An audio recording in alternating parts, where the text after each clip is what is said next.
Joint fact finding పేరుతో వారం రోజులు హడావుడి చేశారు. ఆ తర్వాత కొన్ని లెక్కలు తేల్చారు. ఫ్యాక్ట్ ఫైండింగ్ పూర్తయింది, కానీ దానిపై ఫైటింగ్ మాత్రం అడుగు కూడా ముందుకు పట్టడం లేదు. అందుకే ఇప్పుడు జేపీ కొత్త కమిటీ పెట్టారు. నిపుణుల కమిటీ వేసి మరిన్ని లెక్కలు తేల్చే పనులు మొదలుపెట్టారు. దీంతో లెక్కల వ్యవహారం మళ్ళీ మొదటికొచ్చింది. ఇంతకీ అంత కష్టపడి జేఎఫ్సీని పవన్ ఎందుకు వదిలేశారు? పోరాటాన్ని కొనసాగించే చిత్తశుద్ధి ఆయనకి లేదా? ఇప్పుడు ఏర్పాటైన నిపుణుల కమిటీ కొత్తగా చేసేదేంటి? జాయింట్ ఫ్యాక్ట్ ఫైండింగ్ కమిటీ లెక్కలు తేల్చి సరిగ్గా నెల రోజులు కాలేదు. అప్పుడే అందులో ఉన్న సభ్యులు వేరుగుంపటి పెట్టేశారు.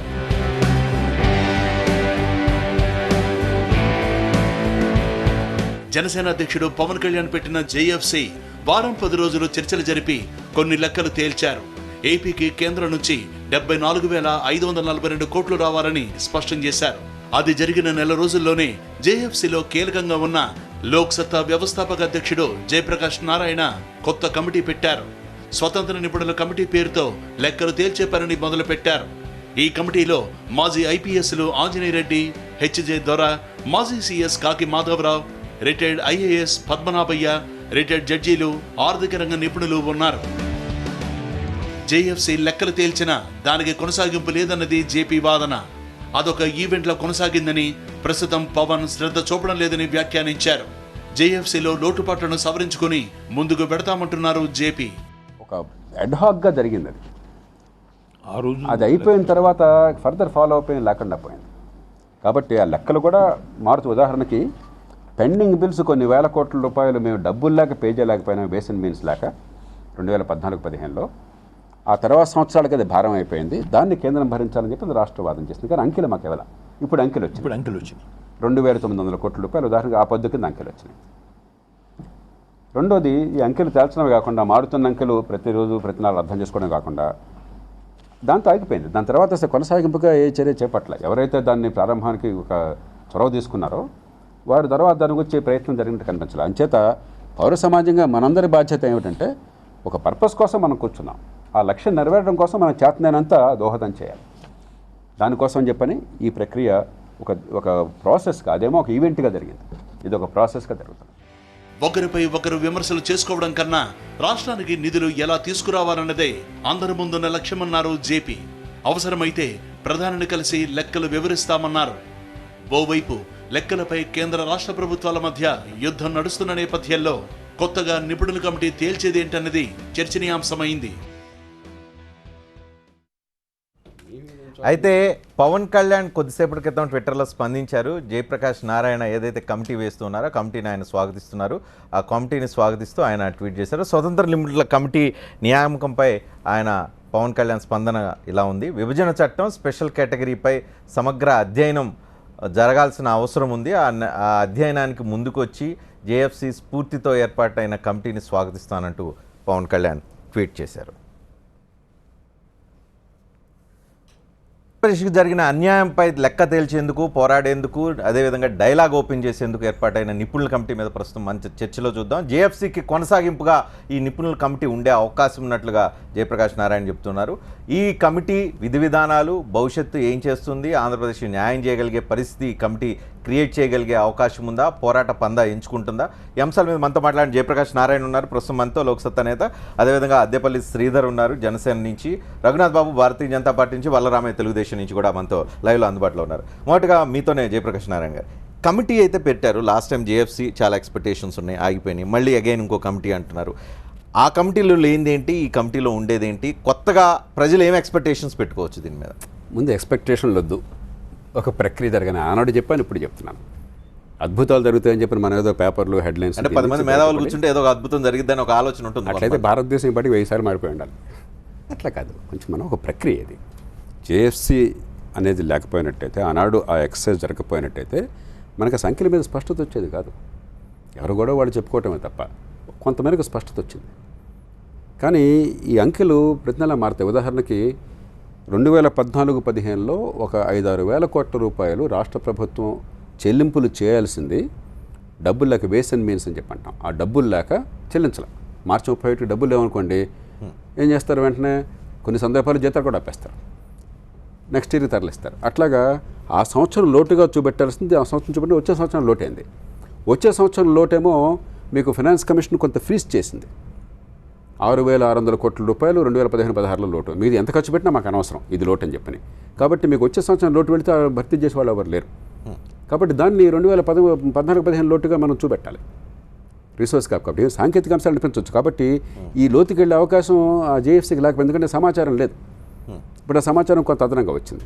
అట్లాగా నిరంతర సమాచారం వస్తుంటుంది, దాన్ని అప్డేట్ చేయాలి. రెండోది, మీరు ఇందాక అన్నారు, ఏదో రకంగా పరిష్కారానికి భాగస్వామ్యం కావాలి మనం. అల్టిమేట్గా ప్రభుత్వాలు చట్టసభలో నిర్ణయం చేయాల్సింది రాజకీయ పార్టీలు. కానీ ఈ పార్టీలు పక్షపాతాలకు అతీతంగా కొంచెం క్రెడిబిలిటీ ఉన్న గొంతులు జస్టిస్ ఎంఎన్ రావు గారు ఉన్నారు, హిమాచల్ ప్రదేశ్ చీఫ్ జస్టిస్గా చేశారు. మచ్చలేని వ్యక్తి ఆయన, నిజాయితీకి కానీ నిర్భీతికి కానీ.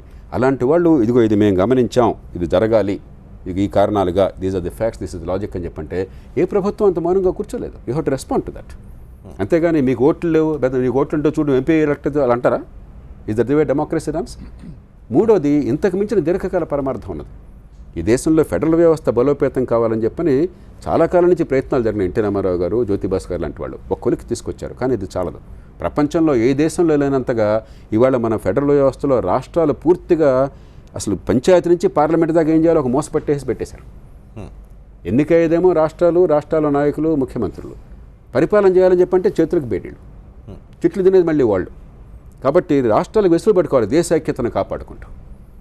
దానికి దేశంలో దేశ ఐక్యతను ప్రేమించేవాళ్ళు, దేశం అంటే అవగాహన ఉన్నవాళ్ళు కొంతమంది పూనుకోవాలి. దానికి దారి తీయాలి కాలక్రమేణా. అంచేత ఇది ఒక దీర్ఘకాల ప్రక్రియ. అంటే ఒక 10 మంది కూర్చున్నారు గతంలో జేఎఫ్సీ. అంటే మీరు కంప్లీట్లీ ఒక సాఫిస్టికేటెడ్గా చెప్పారు, కామన్ పబ్లిక్ అర్థం కావడం కోసం. గతంలో 10 మంది కూర్చున్నారు, ఒక లెక్క తేల్చారు. సరే, మీకున్న అందుబాటులో ఉన్న ఇన్ఫర్మేషన్ ప్రకారం ఆ లెక్క తేల్చారు. ఆ లెక్క తర్వాత ఓకే, జనాలకి అన్యాయం జరిగిందని అయితే అర్థమైంది, అది అట్లా ఆగిపోయింది. సడన్గా ఇప్పుడు మళ్ళీ కొత్త ఇన్ఫర్మేషన్తో ఇంకో లెక్క తేలుస్తారు. కానీ ఎవరు దీన్ని పట్టించుకునేవాళ్ళు? గతంలో వచ్చిన రిపోర్ట్ని పట్టించుకునే వాళ్ళు లేదు. కాకపోతే కొంతమంది జనాలకు అర్థమైంది, ఓకే అన్యాయం ఈ రేంజ్లో జరిగింది. ఖచ్చితంగా జాతీయ స్థాయికి మేము వెళ్తాం. ఇక్కడ ఉన్నవారు చాలామందికి విశ్వసనీయత ఉన్నది. వాస్తవాలను లాజిక్తో వెళితే కేంద్రంలో ఏ ప్రభుత్వం కూర్చున్నా కూడా మేము అసలు పట్టించుకోమని చెప్పి అనేది ఉండదు. అది మనకు మన వ్యవస్థ మీద మనకు విశ్వాసం ఉండాలి. ఆర్థిక మంత్రితో కూర్చుంటాము, ఆయన శాఖతో కూర్చుంటాము, ప్రధానమంత్రితో కూర్చుంటాము, ఆయన అధికారులతో కూర్చుంటాము. వారు అనుమతించినట్టయితే, అనుమతించకపోతే మనం ఏం చేయలేం. కానీ అంత తేలిగ్గా మీరు ఏం చెప్పినా మీరు వినమనే పరిస్థితి ఉంటుందని అనుకోను భారతదేశంలో. కాస్త కూస్త మా అందరికి అనుభవం ఉంది కదా ఈ దేశం. ఎందుకంటే జేఎఫ్సీ పెట్టినప్పుడు చాలా మంది ఇదే అన్నారు, దానికి ఏం విధి విధానాలు ఉన్నాయి, దానికి ఏం లెక్క ఉంది, అదేమన్నా గవర్నమెంట్ కమిటీనా, లేకపోతే ఆ కమిటీ చెప్తే ఎవడ నింటాడా? నిజంగానే అట్లానే అయిపోయింది. ఆ కమిటీ అయిపోయిన తర్వాత బ్లాంక్ స్టేజ్ వచ్చింది. సరే, తర్వాత పవన్ కళ్యాణ్ ఆయన పొలిటికల్ యాంగిల్ ఒకటి తీసుకున్నారు, కానీ బ్లాంక్ సిచ్యువేషన్. మనందరికీ ఏంటంటే చాలా పెద్ద ఆశలు పెట్టి పవన్ కళ్యాణ్ గారు పాపం మంచి ఉద్దేశంతో ఒకటి పెడితే మొత్తం బరువంతా ఆయన మీద వేసేసి ఆయన కుంగిపోయేట్టు చేయడం. ఒక పార్టీ ప్రభుత్వం తీసుకుంటే ప్రధానమంత్రి, ముఖ్యమంత్రి. ఎందుకంటే నిరాశలో ఉన్నప్పుడు ఏ చిన్న లైట్ ఉన్నా, కొవ్వొత్తి వెలిగించినా కూడా చాలా పెద్ద ఆశలా. కాబట్టి రెండు ప్రమాదకరం. నిరాశ ప్రమాదకరమే, అతి ఎక్కువగా ఆశలు పెట్టుకోవడం ప్రమాదకరమే. ఒక పెద్ద వ్యవస్థలో ఉన్నాం, జటిలమైన వ్యవస్థ ఈ దేశంలో. అంటే ఇక్కడ నాకు అనిపించేది ఏంటంటే ఒక 2 థింగ్స్ కనిపిస్తున్నాయి. ఒకటి, మీలాగా ఒక లెక్కలు తీయాలి, సిస్టమేటిక్గా ఒక పద్ధతి ప్రకారం ఒక ప్రెజర్ గ్రూప్ వెళ్ళాలనేది. ఏం చేసినా ఇప్పుడు ఇలాగే చేస్తాం. గతంలో చేసేవాళ్ళు, మధ్యలో కొంతకాలం నుంచి ఈ ప్రెజర్ గ్రూప్స్ అనేది మన రాష్ట్రాలు బికాజ్ ఆఫ్ రాష్ట్ర విభజన వల్ల కానీ వేరియస్ రీజన్స్ వల్ల ప్రెజర్ గ్రూప్స్ ఆగిపోయినాయి. రకరకాల సెక్టార్స్లో ఇదివరకు ప్రెజర్ గ్రూపులు ఉన్నాయి, ఇప్పుడు ప్రెజర్ గ్రూపులు లేవు. ఇప్పుడు కేవలం పాలిటిక్స్ కనిపిస్తూ ఉన్నాయి. ఇప్పుడు పాలిటిక్స్ కనిపిస్తున్నప్పుడు నువ్వేం చేసావు, మీరు సరైన దానికి వచ్చారు. పాలిటిక్స్కి అతీతంగా పొలిటికల్ పార్టీస్కి సరే చెడు భాష మీరు చెప్తున్నారు, అది వదిలేసేయండి. రాజకీయ పార్టీ అనేది ఇంట్రెస్ట్ అగ్రిగేషన్, అంటే వివిధ ప్రయోజనాలని సమన్వయం చేయాలి. అన్ని వర్గాలు, అన్ని కులాలు, అన్ని ప్రాంతాలు, ఈవేళది రేపుది ఎన్నికలు, ఎజెండా, పార్టీ నిర్మాణము, గందరగోళం. అసలు పార్టీల మీద భారతదేశంలో ఉన్నంత భారం ప్రపంచంలో ఎక్కడ ఉండదు. ఏ పార్టీలు వాళ్ళు పార్టీలు కొట్టుకోవచ్చు, కానీ పార్టీలకి అసలు దానిలో దిగితే నియోజకవర్గంలో కొన్ని వందల మంది ఒక్కొక్క నియోజకవర్గంలో ఉండాలి. వాళ్ళని పోషించుకోవాలి, వాళ్ళతో పనిచేయించుకోవాలి, నిరంతరం వాళ్ళకి ఏదో ఒక ఇన్స్పిరేషన్ ఇవ్వాలి, మరి ప్రజలను ఆకట్టుకునే ప్రయత్నం చేయాలి. అవతల వాళ్ళు తీసుకుంటే దానికి మీరు ప్రతివ్యూహాలు కావాలి. దీనిలో తలమరకలేకపోతున్నారు. భారతదేశం అంతా అట్లనే ఉంది. ప్రెషర్ గ్రూప్ అంటే ఏమిటంటే కొన్ని అంశాలు పట్టుకొని ఈ రకమైన ఇబ్బందులు ఏం లేకుండా, ఈ జంజాటాలు లేకుండా కేవలం మీ మేధస్సు, మీ అనుభవము, వాస్తవాలు, లాజిక్ ఉపయోగించి సిస్టమేటిక్గా పర్సూ చేసేవాడు కావాలి. 22 ఏళ్లుగా దేశంలో మన సిస్టమ్ దాన్ని యాక్సెప్ట్ చేయలేని ఒక సిచ్యువేషన్లోకి వెళ్ళిపోయిన నేపథ్యంలో నేను ఒప్పుకోను, ఖచ్చితంగా యాక్సెప్ట్ చేస్తుంది. ఇప్పుడు 22 ఏళ్లుగా లోక్సత్తా ఒక రకంగా ప్రజల్లో చైతన్యం పెంచడం ప్రెషర్ గ్రూప్గా పనిచేసింది. 3 రాజ్యాంగ సవరణలు తీసుకొచ్చాం, 3 సవరణలు. సహకార సంఘాల స్వయం ప్రతిపత్తి ఇవాళ 19(1) అమెండ్మెంట్ వచ్చింది చెప్పండి, దానిలో ప్రధానమైన కృషి లోక్సత్తాది. 99వ రాజ్యాంగ సవరణ, హైకోర్టు సుప్రీంకోర్టు న్యాయమూర్తి నియామకం కోసం 99వ సవరణ లోక్సత్తా ప్రతిబలం వల్ల వచ్చింది. చివరి సుప్రీంకోర్టు కొట్టేసింది. దాన్ని ఎప్పుడప్పుడు తిరస్కరిస్తున్నాను నేను. కానీ మీరు చిత్తశుద్ధితో చేస్తే పార్టీలన్నీ కూడా కలిసి వస్తాయి. అదే మన అనుభవం. కాబట్టి మనం నిరాశపడక్కర్లేదు. కాకపోతే ఇది ఒక్కరోజు జరగదు, చాలా పేషెన్స్ కావాలి, దీర్ఘకాలం చేయాలి. రైట్. కానీ ప్రజలు ఇన్స్టెంట్ కోరుకుంటున్నారు. ఆంధ్రప్రదేశ్ ఇన్స్టెంట్ ఏది జరగదు. ఇన్స్టెంట్ ప్రజలు అదే కోరుకున్నారు, పార్టీలు అదే కోరుకున్నారు. ఇన్స్టెంట్ కావాలి. హోదా వస్తే మారిపోతుంది, ప్యాకేజ్ వస్తే మారిపోతుంది, నిధులు వస్తే మారిపోతుంది. ఇలా ఇన్స్టెంట్ మెకానిజం లో ఉన్నప్పుడు మీరు ప్రజలు చేసి మీడియా 5 years యాక్షన్ ప్లాన్ పెడితే వర్కౌట్ అవుతుందా? ఇప్పుడు కొన్ని 25 ఏళ్ళు పడతాయండి. ఇది 25 ఏళ్ళు పట్టదు. ఆంధ్రప్రదేశ్ విషయం వేరు. కొన్ని 25 ఏళ్ళు పడతాయండి. ఫెడరల్ వ్యవస్థ బాగుంటే 10 ఏళ్ళు పట్టచ్చు. ఒక తరం కాలం పడుతుంది, కొన్ని తరాలు పడుతుందండి. మహాత్మా గాంధీ అన్నాడు, a reformer must have infinite patience. నిజంగా వ్యవస్థను మార్చాలని కోరుకునే వాడికి అపారమైన ఓర్పు కావాలి. అంతేగాని ఏదైనా ఇన్స్టెంట్ ఇడ్లీని ఇన్స్టెంట్ కాఫీనా? ఇప్పుడు ఇన్స్టెంట్ లోకం కదా ఇది. అంటే చాలా మంది కూడా చెప్తారు. నేను ఒకటే చెప్తాను, కొంచెం కర్కశంగా చెప్తాను. ఇలా ఇన్స్టెంట్ రాజకీయాలు ఆడే భారతదేశంలో 70 ఏళ్ల స్వతంత్రం తర్వాత, 71 ఏళ్ల స్వతంత్రం తర్వాత 49 పెద్ద దేశాల్లో ప్రతి రంగంలో విద్య, ఆరోగ్యం, ఇవాళ చాలామంది సెంట్రల్ స్కూల్స్, సిబిఎస్ఈ స్కూల్స్ యాజమాన్యాలు నా దగ్గరికి వచ్చినారు. ఇది కాగానే అక్కడ 1 గంట వాళ్ళతో కూర్చున్నాను నేను. ప్రతి రంగంలో కూడా 49 పెద్ద దేశాల్లో చివరి 4 స్థానాల్లో ఉన్నాం. పాకిస్తాన్, బంగ్లాదేశ్, నైజీరియా సరసన. ఇంత అనుభవం చూసిన తర్వాత కూడా మనం కొంచెం పద్ధతి ప్రకారం చేద్దాం ఉండదా? పునాదులు లేకుండా బిల్డింగ్లు కడతాను మీకు, విద్య లేకుండా, ఆరోగ్యం లేకుండా, మౌలిక సదుపాయాలు లేకుండా, వ్యవస్థను బాగు చేయకుండా ఈ క్షణాలక్షణాలు ఈ ఇన్స్టెంట్ ఇది సాధ్యం కాదు. ఎంతో కొంత ఫలితాలు సాధించిన వాళ్ళం. నేను పరిపాలన ఏం చేశానో ప్రజలందరికీ తెలుసు, ఎంత పెద్ద ఎత్తున చేశానో తెలుసు. కానీ ఒక్కరోజు చేస్తాను డ్రామాలాడు కాదు, ఓ పద్ధతి ప్రకారం చేసి, ఒక పునాదులు వేసి. అది తప్ప ఇంకో మార్గం భారతదేశానికి లేదు. రాజకీయ పార్టీల మీద ఒత్తిడి తీసుకొచ్చేసి ఇన్స్టెంట్ గేమ్ అంటే పాప ఏదో ఒకటి చెప్పేస్తారు ఆ క్షణంలో. అది జరగదు. మనం నరేంద్ర మోదీ ఎట్లా బట్టి ఆయన మీకెందుకు ఢిల్లీ కంటే బ్రహ్మాండంగా చేస్తా అంటే ఇప్పుడు ఇదే అవుతుంది ఇన్స్టెంట్. రైట్. ఏ పార్టీ అయినా కూడా. రైట్. శ్రీధర్ గారు, కొంచెం పొలిటికల్కి వెళ్దాం. పొలిటికల్గా జేఎఫ్సీ ఎందుకు ఇనాక్టివ్ అయిపోయింది? లెక్కలు తేల్చిన తర్వాత స్ట్రైట్గా చెప్పాలంటే, మొహాటం లేకుండా చెప్పాలనుకుంటే, ఒక 10 మందికి చెప్పి లెక్కలు తేల్చేసి తర్వాత వాళ్ళని గాలికి వదిలేశారు అనే టైప్లో ఒక ఇంప్రెషన్ ఉంది. మీరు అన్నది బాగుంది. JP study circle first class అయిపోయింది జేపీ గారిది. నెక్స్ట్ క్లాస్ మా క్లాస్ రావాలి. చాలా సాఫిస్టికేటెడ్గా ఫస్ట్ మీరు లేవనైతే 4-5 ఐటమ్స్ అన్నీ డిఫర్ చేస్తున్నాం. ఎందుకంటే మేము జయప్రకాష్ గారు ఒకే లైన్లో ఉన్నాం. ఎందుకంటే వారు మాటల్లో ఏమన్నారు, ఫస్ట్ జాయింట్ ఫ్యాక్టరీ కమిటీ అది ఫౌండేషన్, అది తర్వాత బిల్డింగ్ నేను కడుతున్నాను అన్నారు. దానికి ఇందాక పవన్ కళ్యాణ్ ట్వీట్ చేశారు, బ్రహ్మాండంగా చేస్తున్నారు, ఎక్స్పర్ట్స్, పబ్లిక్ అఫైర్స్ ఎక్స్పర్ట్స్ కూడా వేస్తున్నారు, పేర్లు కూడా చెప్పారు. జస్టిస్ ఎంఎన్ రావు గారు ఉన్నారు, ఇక్కడ హైకోర్టు జడ్జి కింద ప్రాక్టీస్ చేసి తర్వాత సబ్సిక్వెంట్ సుప్రీంకోర్టు జడ్జి కింద. అసలు వినండి, జస్టిస్ ఎంఎన్ రావు గారు is the person who has argued for AP reorganisation bill. ఆ బిల్లు సరిగా లేదని సుప్రీంకోర్టులో ఆర్గ్యూ చేసిన సీనియర్ కౌన్సిల్లో జస్టిస్ ఎంఎన్ రావు గారు ఉన్నారు. One aspect. ఇక్కడ వదిలేసింది ఏంటి అంటే, వాట్ ఈస్ ద బ్యాక్గ్రౌండ్? అసలు జాయింట్ ఫ్యాక్ట్ కమిటీ ఎలాగొచ్చింది? On 10th February 1:15 PM there is urgent need for a joint factoring committee comprising of economics, public experts, financial experts, ఇవంతా కావాలి అని చెప్పి పవన్ కళ్యాణ్ ట్వీట్ చేయడం జరిగింది. సబ్సిక్వెంట్గా జాయింట్ ఫ్యాక్ట్ ఫైండింగ్ కమిటీ ఏదైతే ఏర్పాటు చేస్తామో, will objectively analyze AP bifurcation acts and promises without any personal political ideological bias. Based on that report, political action will be decided by joint political action committee, JPAC. అంటే joint fact committee దగ్గర మీరు ఆగిపోయారు, మేము జేపాక్ దాకా వచ్చాం. ఆయన చేయవలసింది ఆయన చేస్తున్నారు, మా ఇద్దరికి గ్యాప్ లేదు. మీరు గ్యాప్ సృష్టిద్దాం, గ్యాప్ ఉందా లేదా అలా అని కాదు కదా. ఆయన చేయవలసింది ఆయన చేస్తున్నారు, మేము చేయవలసింది మేము చేస్తున్నాం. ఇక్కడ ఎక్కడ ఉంది? మేము ఆయన కూడా అప్రిషియేట్ చేస్తాం, లేటెస్ట్ గా ట్వీట్ కూడా చేశారు. పరస్పరం అప్రిషియేట్ పాయింట్ అదే కదా. ఇప్పుడు జేపీ గారు క్లాస్ లో నేను పాస్ అయిపోయి బయటకు వెళ్ళిపోయాను. సరే, పాస్ అయిపోయి బయటకు వెళ్ళి మళ్ళీ నన్ను క్లాస్ లో కూర్చోపెట్టానంటే ఎలాగా? నేను ఐఏఎస్ వచ్చేసింది, ఐఏఎస్ స్టడీస్ తర్వాత నెక్స్ట్ క్లాస్ కి వెళ్ళాలి కదా. ఐఏఎస్ వచ్చేసిందా మళ్ళీ నాకు క్లాస్ చెప్తానంటే ఏదన్నా సిమ్లాకి పంపిస్తారు కానీ మళ్ళీ ఐఏఎస్ స్టడీ సర్కిల్ తీసుకుని వచ్చి కూర్చోపెడతారా? లేదు కదా. నేను పాస్ అయిపోయి బయటకు వెళ్ళిపోయాను. పాస్ అయిపోయి బయటకు వెళ్ళి ఖాళీగా ఉన్నారు. ఉద్యోగాన్ని ఎత్తుకోవాలి కదా. ఉద్యోగం చేయాలి, ట్రైనింగ్, ఇప్పుడు సెల్ఫ్ ఎంప్లాయ్మెంట్ అనే చేయాలి. అదే కదా. మరి అందుకనే కమ్యూనిస్టులు ఇద్దరితో కూడా ట్రైనింగ్ అవుతున్నాం కదా. ఇప్పుడు ఏదేమైనా కూడా మా కార్యకర్తలు ఇవంతా కూడా 4 సార్లు కమ్యూనిస్టులు ఇద్దరితో మాట్లాడి మీరు ఏ కార్యాచరణ చేశారు గత 20 సంవత్సరాల నుంచి ఏం చేస్తున్నారు పొలిటికల్ యాక్షన్కి వెళ్ళిపోయాం కదా, పొలిటికల్ యాక్షన్కి వెళ్ళిపోయాం కాబట్టి ఈ రోజు నో కాన్ఫిడెన్స్ మోషన్ వచ్చింది. పొలిటికల్ యాక్షన్కి వెళ్ళిపోయాం కాబట్టి ఈవెన్ టీడీపీ కూడా ఈరోజు జంప్ అయ్యి బీజేపీని వదిలేసి స్పెషల్ కేటగిరీ స్టేటస్కి వచ్చింది. జాయింట్ ఫ్యాక్ట్ కమిటీ ఏదైతే ఫౌండేషన్ వారన్నారో మాకు అదే ఫౌండేషన్, దాన్ని బేస్ చేసుకుని ఏవైతే ఫిగర్స్ లేపామో ఆ ఫిగర్స్ లేపిన తర్వాత అందరికీ అర్థమైంది. అప్పుడు దాకా బీజేపీ ఫిగర్స్కి టీడీపీ ఫిగర్స్కి అర్థం కావట్లేదు కదా ఎవరికిను. ఎవరు కావాల్సిన ఫిగర్స్ వాళ్ళు చెప్పేశారు. ఆంధ్రప్రదేశ్ ప్రభుత్వం లీడ్ చేసిన టీడీపీ వాళ్ళ ఫిగర్లు, సెంట్రల్ గవర్నమెంట్ లీడ్ చేసిన బీజేపీ. ఇందుకేంటి అందరూ హ్యాపీ అన్నారు ఒక 2 నెలల కిందట. హ్యాపీ ఇండెక్స్లో ఆంధ్రప్రదేశ్ బ్రహ్మాండంగా ఉంది, 80% అందరూ హ్యాపీ. ఎవరైనా హ్యాపీ లేదంటే ఒకరిద్దరు హ్యాపీగా లేరు, జేపీ గారు హ్యాపీగా లేరు, పవన్ గారు హ్యాపీగా లేదన్నారు. తర్వాత ఎప్పుడైతే జాయింట్ ఫ్యాక్ట్ కమిటీ రిపోర్ట్ తీసుకుని వచ్చి ఇన్ని డబ్బులు బయట ఉన్నాయి, ఇన్ని రావాల్సినవి ఉన్నాయని చెప్పి సెంట్రల్ గవర్నమెంట్ నిలదీయడం జరిగింది.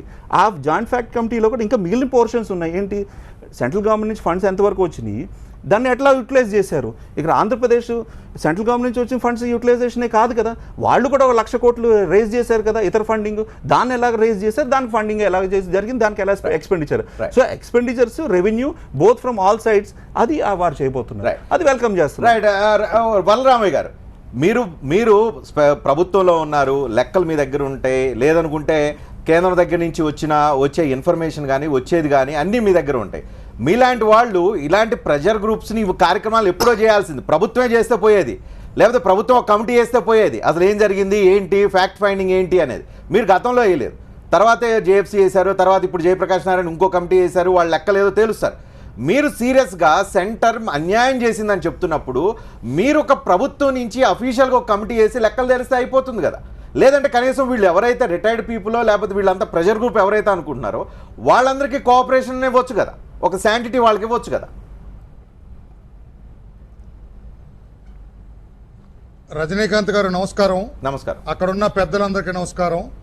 జయప్రకాష్ నారాయణ గారికి ప్రత్యేక నమస్కారం. ఆయన అంటే వ్యక్తిగతంగా నాకు చాలా ఇష్టం. భారతదేశ రాజకీయ యవనిక పైన ఇంకా ఎంతో ప్రధానమైన పాత్ర పోషించాలని ఆశించిన వాళ్ళు నేను ఒకడిని. దురదృష్టం ఆ స్థాయికి వెళ్ళలేకపోవటానికి పలు కారణాలు ఉండొచ్చు, కానీ ఆయన అంటే వ్యక్తిగతంగా నాకు ఇష్టం. ఈ రోజున ఇంకా ఒక వారం 10 రోజులు ఆలస్యమయ్యారు జేపీ గారు అనుకుంటున్నాను నేను. ఏనాడైతే మంగళగిరిలో పవన్ కళ్యాణ్ గారు వారి పార్టీ ఆవిర్భావ దినోత్సవం రోజున ఉపన్యాసం విన్న తర్వాత రోజే వారు స్పందిస్తారని నేను ఆశపడ్డాను నేను. కానీ ఈ రోజున కరెక్ట్గా రాజకీయంతో ముడిపడకుండా ఇండిపెండెంట్గా ఒక మేధావి అందరు కూడా ఇప్పుడు నేను చూశాను, నేను చాలా సంతోషపడ్డాను. నేను ఐపీఎస్ ఆఫీసర్స్ ఉన్నారు, ఐఏఎస్ ఆఫీసర్స్ ఉన్నారు, చీఫ్ సెక్రటరీ చేసిన వారు. మీరు ఆయన ఎంత మెచ్చుకుంటే అంత మైనస్ లో అవుతారు. మీరు ఆంధ్రప్రదేశ్ ప్రభుత్వం టీడీపీ అంత మైనస్ అవుతుంది మీరు అంత మెచ్చుకుంటే. అది కూడా చూడండి, రజనీకాంత్ గారు అడిగిన క్వశ్చన్ ఏంటంటే వీరిని కన్సల్ట్ చేయట్లేదు, వీళ్ళంటి కమిటీ మీరు వేయట్లేదు, వీళ్ళకి సహకారం చేయండి. వీళ్ళ కమిటీకి కూడా మీరు ఇచ్చిందేమో అన్సైన్డ్ ఇచ్చారు. ఏ కాగితాలు అయితే మీరు ఇచ్చారో it is unsigned, professionally taken, just given xerox copy. Ramaiah గారు కొంచెం మీరు జేపీ గారికి ఇచ్చిన టైం, శ్రీధర్ గారికి ఇచ్చిన టైం కూడా నాకు ఇవ్వండి. కొంచెం మధ్యలో నన్ను డిస్టర్బ్ చేయకండి. నేనేమో ఐఎమ్ అవేర్ ఆఫ్ దట్. ఈ రోజున ఆ కమిటీ ఒక వాచ్ అండ్ వార్డు లేకుంటే వాచ్ డాగ్ అని నేను అన్ను అట్లా ఉపయోగపడుతుంది. ఇటు రాష్ట్రాన్ని అటు కేంద్రాన్ని కూడా అడిగేటట్లుగా ఉపయోగపడుతుంది. I'm happy for that. కాకపోతే మీరు అంటున్నారు నేను ఒక కమిటీని, ప్రభుత్వమే ఒక కమిటీ అండి, ఏం చేశారు ఎలా ఖర్చు పెట్టారని ప్రభుత్వమే చెబుతుంది. ఈ ఖర్చులు ఈ జమా ఖర్చులు ప్రభుత్వమే ఒక కమిటీ అనుకుంటే, ఒక్క నిమిషం రామయ్య గారు పాయింట్లోకి వెళ్దాం, డీటెయిల్ పాయింట్లోకి వెళ్దాం.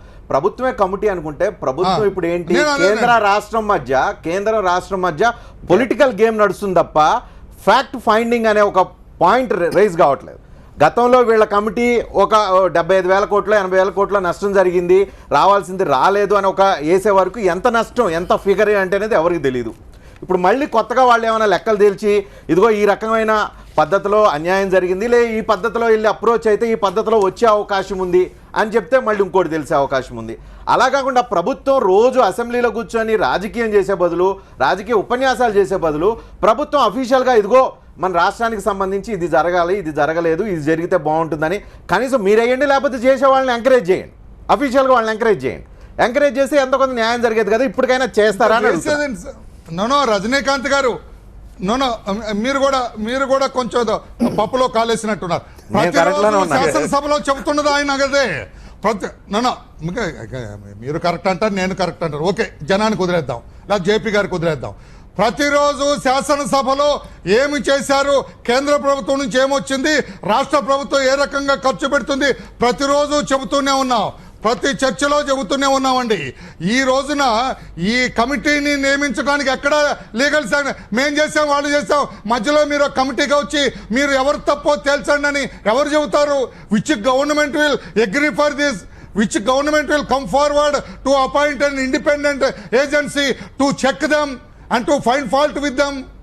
లీగల్ శాంక్టిటీ ఏముంటుంది? ఇలా ఎక్స్పెక్ట్ చేయకూడదు కదా ఎవరు. నేను నా మీద మీరు ఎంక్వైరీ చేసి నా తప్పుని 10 మందికి చెప్పండి అని చెబుతానా? ప్రభుత్వమే ఈ రోజున కేంద్రం నుంచి మాకేమొచ్చింది, స్టేట్ తప్పని అంటలేదు కదా ఎవరు, సెంటర్ డబ్బులు ఇవ్వలేదు అంటుంది. అది తేల్చడానికి కూడా స్టేట్ మీరు అఖిల సంఘం ఎందుకు వేశారు? అఖిల సంఘం వేసి కమిటీలు వేసి కూర్చొని ఒక అసోసియేషన్ ప్రోగ్రామ్ పెట్టి ఒక తప్పులని లెక్కలేసి ఇవన్నీ పెట్టింది అందుకే కదా. రజనీకాంత్ గారు, ప్రభుత్వమే తేల్చింది ఎంత రావాలి, కేంద్రం ఏ రకంగా అన్యాయం చేసిందని. జనవరి 12వ తారీఖున చంద్రబాబు గారు సాక్షాత్తు 19 కౌంట్స్ పెట్టి 28 పేజీల రిపోర్టు సాక్షాత్తు ప్రధానమంత్రికి ఇవ్వటం జరిగింది. ఆ రిపోర్ట్లోనే మీరు ఇంతవరకు మాకేమిచ్చారు? ఫస్ట్ మీరు మాకు స్పెషల్ హోదా ఇస్తా ఉన్నారు, అది ఇవ్వలేదు. ఈక్వలెంట్ దట్ ఆఫ్ అని చెప్పి స్పెషల్ అసిస్టెన్స్ మెజర్స్ ఇస్తా ఉన్నారు, ఇవ్వలేదు. దానికి చట్టబద్ధత కల్పిస్తా ఉన్నారు, ఇవ్వలేదు. ఏ రకంగా లేదు. మేము రాజధాని శంకుస్థాపనకు పిలిస్తే ఒక ముంత మట్టి ఒక ముంత నీళ్లు తెచ్చి మా మొహన్ చల్లి వెళ్ళిపోయారు. ఆ రోజున కూడా యావత్ ఆంధ్ర ప్రజలు కూడా ఎదురు చూశారు, మీరు ఎన్ని కోట్లు ఇవ్వబోతున్నారు మా అమరావతి నగర నిర్మాణానికి అని. ఈ రకంగా ఇవన్నీ చేశారు. ఇప్పటికైనా ఏదైతే విభజన చట్టం లేదో అవన్నీ ఇవ్వండి, మాకు హోదా ఇవ్వండి అని ఆ రోజున స్పెషల్గా కోరటం జరిగిందని చెప్పి కూడా తెలియజేస్తూ, ఇవన్నిటిని కూడా వాళ్ళు చేయటానికి నిరాకరించారు కనుక, మొండి చేయి చూపించారు కనుక, ఇప్పటికైనా మేము రోడ్డు మీదకి రాక తప్పలేదు, బయటపడక తప్పలేదు, ఎన్డీఏ నుంచి బయటకు రాక తప్పలేదు, మా మంత్రులు రాజీనామా చేయక తప్పలేదు, మేము అవిశ్వాస తీర్మానం కమిటీ అప్పుడు అవసరం అనుకుంటున్నారా లేదా? ఒకటి లెక్కలు తెలిసే ప్రెజర్ గ్రూప్ ఒకటి అవసరం అనుకుంటున్నారా లేదా? We are very clear in our stand. మా స్టాండ్ లో మేము చాలా క్లియర్ గా ఉన్నాం. మీ స్టాండ్ మీరు క్లియర్ గా ఉన్నారు. మనకి ఇవ్వాల్సింది ఏమి ఇవ్వలేదు, ఇచ్చింది ఇదని మేము చాలా క్లియర్ గా ఉన్నాం. రైట్. ప్రెజర్ గ్రూప్ ఇప్పుడు అవసరమా? డెలిగేట్ చేయడానికి, సెంటర్ తో డెలిగేట్ చేయడానికి డెలిగేషన్ టీం ఒక ప్రెజర్ గ్రూప్ అవసరమని మీరు అనుకుంటున్నారా లేదా? లేదా అవసరం లేదు, మొత్తం మేమే చూసుకుంటాం, గవర్నమెంట్లో ఉన్నాం, రాజకీయంలో ఉన్నాం, మేమే చూసుకుంటాం అంటారా? నేను రాజకీయంలో ప్రభుత్వ పక్షాన్ని ఉన్నానుగా మేము అదే అంటాం. కానీ ఐ వెల్కమ్ దిస్.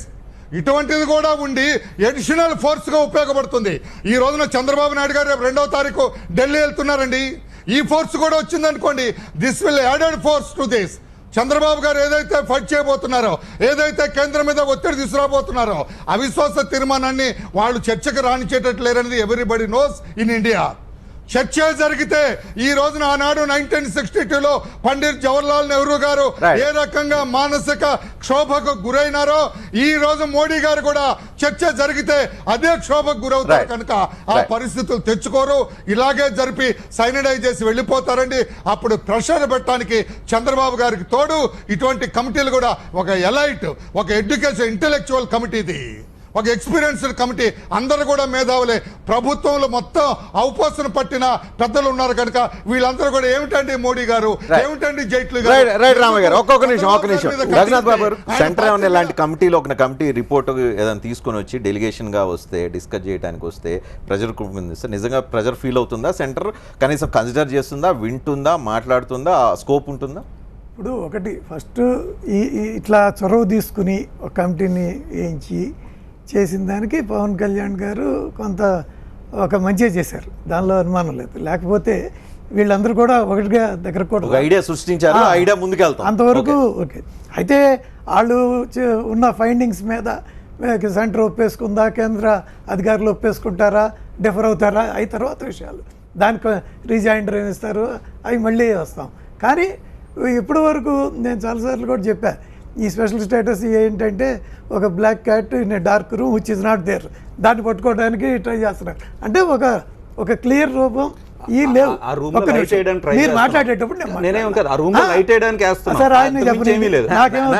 ఆయనే చెప్పండి. Right. ఇప్పుడు ఆయన Right. మాట్లాడినా సరే Right. Right. Light ఆ వేయడానికి మాట వస్తే చేస్తున్నాం. ఎవరు మాట్లాడేటప్పుడు Right. నేను మాట్లాడను. Right. Right. I expect others also like that. Right point ఏంటంటే నేను ఈ చెప్పేది. కమిటీ రేపు సరే. ఈ కమిటీ వచ్చి డిస్కస్ చేస్తా ఉంటుంది. ప్రధానమంత్రి అపాయింట్మెంట్ ఇస్తారా, అరుణ్ జైట్లీ అపాయింట్మెంట్ ఇస్తారా, వాళ్ళు చెప్పింది వింటారా? నేనేది ఇప్పుడు కనీసం ప్రజలకి ఇప్పుడు ఒక రాష్ట్ర ప్రభుత్వం చెప్తుంటే అది ఒక బయాస్డ్గా అనిపించవచ్చు, లేకపోతే కేంద్ర ప్రభుత్వం చెబుతుంటే కూడా దాన్ని ఒక బయాస్డ్గా కొందరు ఫీల్ అవ్వచ్చు. అది కాస్త ఇండిపెండెంట్గా ఇట్లాంటి ఒక మేధావులు అంటే ఇన్ ద సెన్స్ క్రెడిబిలిటీ ఎక్కువ ఉన్న వాళ్ళతో చేయటం కొంత వాస్తవాన్ని ఇది ప్రజలు కూడా నమ్ముతారు ఎక్కువగా అని మళ్ళీ చెబుతున్నా. సెంటర్ దీనికి అధికారులు ఇంటోటో ఒప్పుకుంటారా అనేది is a point of doubt and question. అది ఎట్లా జరుగుతుందో అది చూద్దాం. కానీ ఇంతమంది కూర్చొని తేల్చిన తర్వాత ఏదో 1, 2, 3 పాయింట్లు ఉంటాయి కదా. కానీ ఎవరు ఆర్గ్యుమెంట్స్ ఉంటాయండి. ఇప్పుడు ఫస్ట్ ఇయర్ లోటు బడ్జెటే ఉంది. ఫస్ట్ ఇయర్ లోటు బడ్జెట్ అక్కడ 3,900 వరకే లెక్క తేల్చారు. ఆ 1,600 కూడా సెకండ్ ఇయర్ దాని మీద ప్రోరేటా కింద ఇచ్చారు. అంతేగాని ఇది కాదు. ఇప్పుడు దానిలో ఈ రుణమాఫీయో లేకపోతే ఎంప్లాయీస్కి ఇవ్వాల్సిన బెనిఫిట్సో లేకపోతే ఈ సంక్షేమ పథకాలు ఇట్లాంటివి ఇందాక జేపీ గారు కూడా చెప్పారు. జేపీ గారు చెప్పారు అదేమిటంటే అది ఆ సంవత్సరంలోకి టెక్నికల్గా రాలేదు కాబట్టి సెలవు చేశారు. ఇలాంటివి ఉంటాయి కాబట్టి ఉదాహరణ కోసమే చెబుతున్నా. అదే అసలు మెయిన్ వీటిల్లో ఏంటంటే ఈ బుందేల్ఖండ్ ప్యాకేజీలో ఉత్తరాంధ్ర రాయలసీమ వాటికి అది వాళ్ళు తేల్చిన వాటిలో పెద్ద అమౌంట్, అన్నిటికన్నా పెద్ద అమౌంట్. సరే ఇప్పుడు ఇక్కడ ఆ అమౌంట్ నేను ముందే చెబుతున్నా, వీటిని వాళ్ళు ఒప్పుకుంటారా లేదా కేంద్ర అధికారులు లేకపోతే కేంద్ర ప్రభుత్వం అవి పక్కన పెడదాం. జరిగింది పవన్ కళ్యాణ్ గారు వేయించింది మంచిదే, వీళ్ళు మాట్లాడింది మంచిదే.